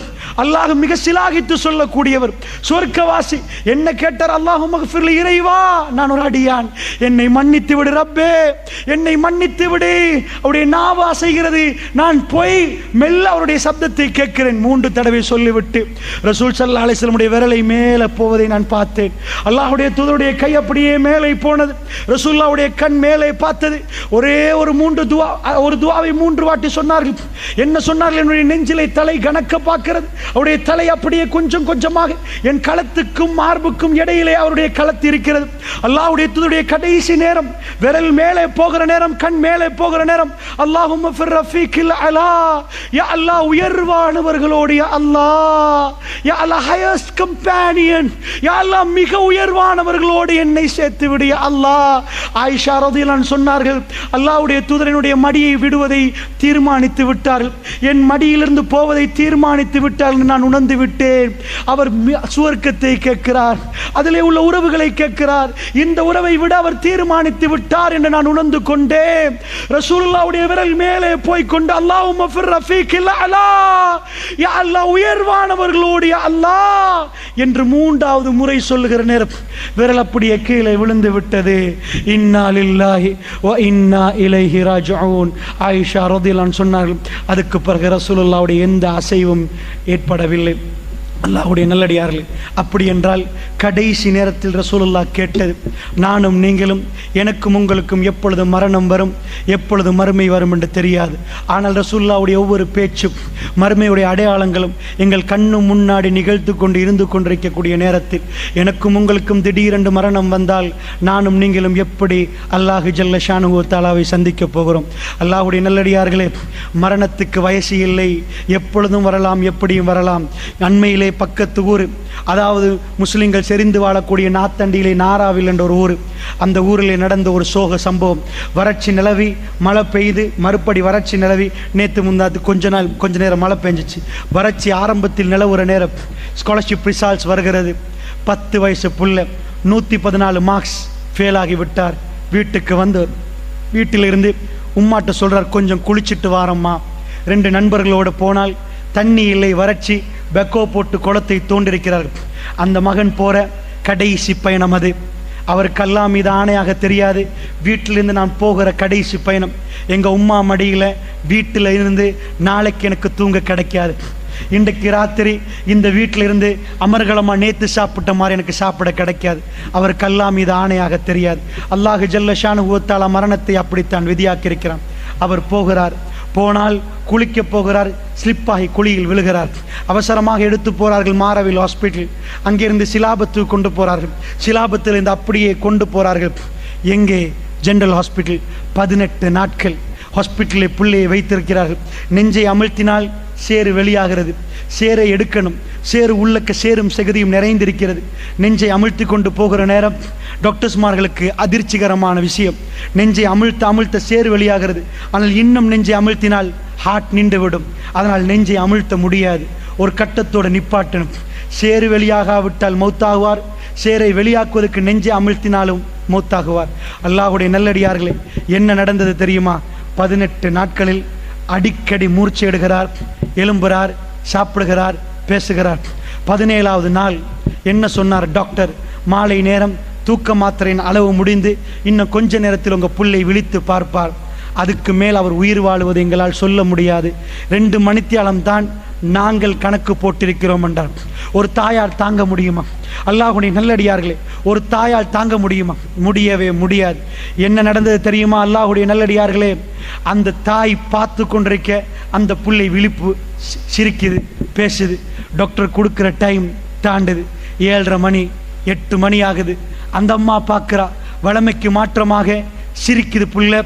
எந்த அளவு கண்டா, வீட்டில் குளிக்க போன அண்டு எப்படி சந்தோஷமா இருந்துச்சோ, 18 நாட்களுக்கு முன்னாடி அந்த குழந்தை எப்படி உஷாரா இருந்துச்சோ அந்த மாதிரி நல்லா சாப்பிடுது. அந்த அம்மா பார்த்துட்டு இருக்காங்க. ராத்திரி 10 மணி, மரண சாயலே புள்ளட்ட இல்லை. அவங்க நினைச்சிட்டாங்க 11 மணி, அல்ஹம்துலில்லாஹ் என் புள்ளட்ட எந்த மரண சாயலும் இல்லை. டாக்டர் சொன்னார் 2 மணித்தியாலம், இது 4 மணித்தியாலம் ஆகிட்டு, 5 மணித்தியாலம் ஆகிட்டு. அவர் குதிக்கிறார், சிரிக்கிறார், ஊட்டி விடுறாங்க, பேசுறாங்க, கையில் உள்ள ஃபோனில் வீடியோ பண்ணுறாங்க, பையன் சிரிக்கிறான். ராத்திரி 1 மணி, உம்மாவும் புள்ளையும் இப்போ மரணத்தை மறந்து அவர்கள் சிரித்து பேசுகிறாங்க. ராத்திரி 2:45 புள்ள சொல்கிறார், உம்மா கொஞ்சம் வலிக்குது, கண்ணசருது, மூக்காலையும் வாயாலையும் ரத்தம் வருகிறது. ஜனாசாவை தூக்குற நேரம் சிரிச்சு கொண்டிருந்த தாய் அப்படியே பைத்தியமாகிறாங்க. வீட்டுக்கு போகிற நேரம் ஜனாசா, நாராவில் மக்களை அழுகிறார்கள். பக்கத்தில் உள்ள தாய் பைத்தியமாகி விட்டார்கள். அல்லாஹ்வுடைய நல்லடியார்களே, நான் ஏன் இது உங்களுக்கு சொன்னேன் தெரியுமா? எனக்கும் உங்களுக்கும் நேரம் எது என்று தெரியாது. இது கடைசி நேரமா, கடைசி தொழுகையாண்டு தெரியாது. நாளை சுபஹு அல்லாஹ் ரப்புல் ஆலமீன் எனக்கும் உங்களுக்கும் விதியாக்கினாண்டு தெரியாது. அல்லாஹ் ஜல்ல ஷானுஹு வ தஆலா 5 வயசு, 10 வயசு, 30 வயசு, 40 வயசு, 50 வயசு என்ற எல்லோருக்கும் 60, 80 என்று போடவில்லை. 5லும் போவார்கள், 10லும் போவார்கள், 15லும் போவார்கள். ரப்புல் ஆலமீனுடைய சன்னிதானத்தை நானும் நீங்களும் சந்திக்கிறதுக்கு தயாரா? அல்லாஹ்வுடைய நல்லடியார்கள், இந்த பயானுடைய அடுத்த நோக்கம் இந்த மக்கள் எல்லாம் திரட்டி மறுமையை பற்றி சிந்தனை உருவாக்கி நானும் நீங்களும் அல்லாஹ்வுடைய சன்னிதானத்தை சிந்திக்கக்கூடியவர்களாக மாற வேண்டும் என்பதுதான் அடுத்த நோக்கம். அப்படி என்றால் இவைகளை எல்லாம் நன்றாக புரிந்து இந்த நாளில் நாம் எல்லாம் அல்லாஹ்வுக்கு நெருங்கக்கூடிய நாளாக மாறி இந்த உரைகளை, இந்த நிகழ்ச்சிகளை, இதே மாதிரியான நிகழ்ச்சிகளை உருவாக்குவதற்கு ஒருங்கிணைப்பாளர்களுக்கு, இந்த நிகழ்ச்சிகளை செய்தவர்களுக்காக நீங்கள் துஆ செய்ய வேண்டும். இந்த ஊர் மக்களை இதே மாதிரி திரட்டி அந்த மாதிரி இந்த மக்களுக்கு உபதேசம் பண்ணுவதற்கு அவர்களுக்கு அல்லாஹ் ரப்புல் ஆலமீன் அவர்களுக்கு இன்னும் ஹிதாயத்தை கொடுக்க வேண்டும், இன்னும் தைரியத்தை கொடுக்க வேண்டும் என்று நீங்கள் துஆ செய்ய வேண்டும். ஏன் இந்த உலகத்தில் ஃபித்னா எங்கேயும் நிறைந்து கொண்டிருக்கிற நேரம் நல்லுள்ளம் படைத்தவர்கள் அல்லாஹ்வை பற்றி பேசுவதற்கு இந்த மாதிரியான சபைகளை உண்டாக்கினால் அவர்களுக்கு அல்லாஹ் அருள் புரிய போதுமானவன். அல்லாஹ்வுடைய நல்லடியார்களே, இது மிக புனிதமான சபை. ஏனென்றால் நானும் நீங்களும் அல்லாஹ்வை பற்றி பேசினால் மலக்குமார்கள் இங்கே சூழ்ந்து விடுவார்கள். இவர்கள் போய் அல்லாஹ்விடம் சொல்லுவார்கள். அல்லாஹ் ரப்புல் ஆலமீன் கேட்பான், யார்? அல்லாஹ் கேட்பான். அல்லாஹ்வுக்கு எல்லாம் தெரியும். அவர்கள் கேட்ப யார்? அவர்கள் எதை கேட்கிறார்கள்? எதை கேட்டார்கள்? அல்லாஹ் ரப்புல் ஆலமீனிடம் மலக்குமார்கள் சொல்லுவார்கள், யா ரப், யா ரப். அவர்கள் உன்னை பற்றி பேசினார்கள். அவர்கள் எதைக்காக பேசினார்கள்? அவர்களுக்கு என்ன வேண்டுமாம்? சுவர்க்கம் வேண்டுமா யா ரப்? அல்லாஹ் கேட்பான், அவர்கள் சுவர்க்கத்தை பார்த்து விட்டார்களா? என்னுடைய அரிசை பார்த்து விட்டார்களா? யா ரப், அவர்கள் அதை ஒன்றையுமே பார்க்கவில்லையா அல்லாஹ்? அவர்கள் எதையும் பார்க்கவில்லை. அப்ப ஏன் கேட்டார்கள்? யா ரப், அவர்கள் உன்னை நம்பியிருக்கிறார்கள், இந்த சுவர்க்கம் அவர்களுக்கு வேண்டும் என்று அவர்கள் கேட்கிறார்கள். அல்லாஹ் ரப்புல் ஆலமீன் சொல்லுவானா, அந்த சபையில் உள்ளவருடைய பாவங்களை எல்லாம் நான் மன்னித்து விட்டேன் மலக்குமார்களே, நீங்கள் சாட்சி என்று அல்லாஹ் ரப்புல் ஆலமீன் சொல்லுவானா. நல்ல அல்லாஹ்வை பற்றி பேசக்கூடிய சபைகள், அப்படிப்பட்ட கண்ணியமான சபைகள். அல்லாஹ் ரப்புல் ஆலமீன் என்னுடைய மரணத்துக்கு முன்னாடி அந்த மாதிரியான சபைகளில் என்னையும் அல்லாஹ் உங்களையும் சேர்த்தருள் புரிவானாக. வ ஆகிரு தவானா அனில் ஹம்துலில்லாஹி ரப்பில் ஆலமீன். வஸ்ஸலாமு அலைக்கும் வரஹ்மத்துல்லாஹி வபரகாத்துஹு.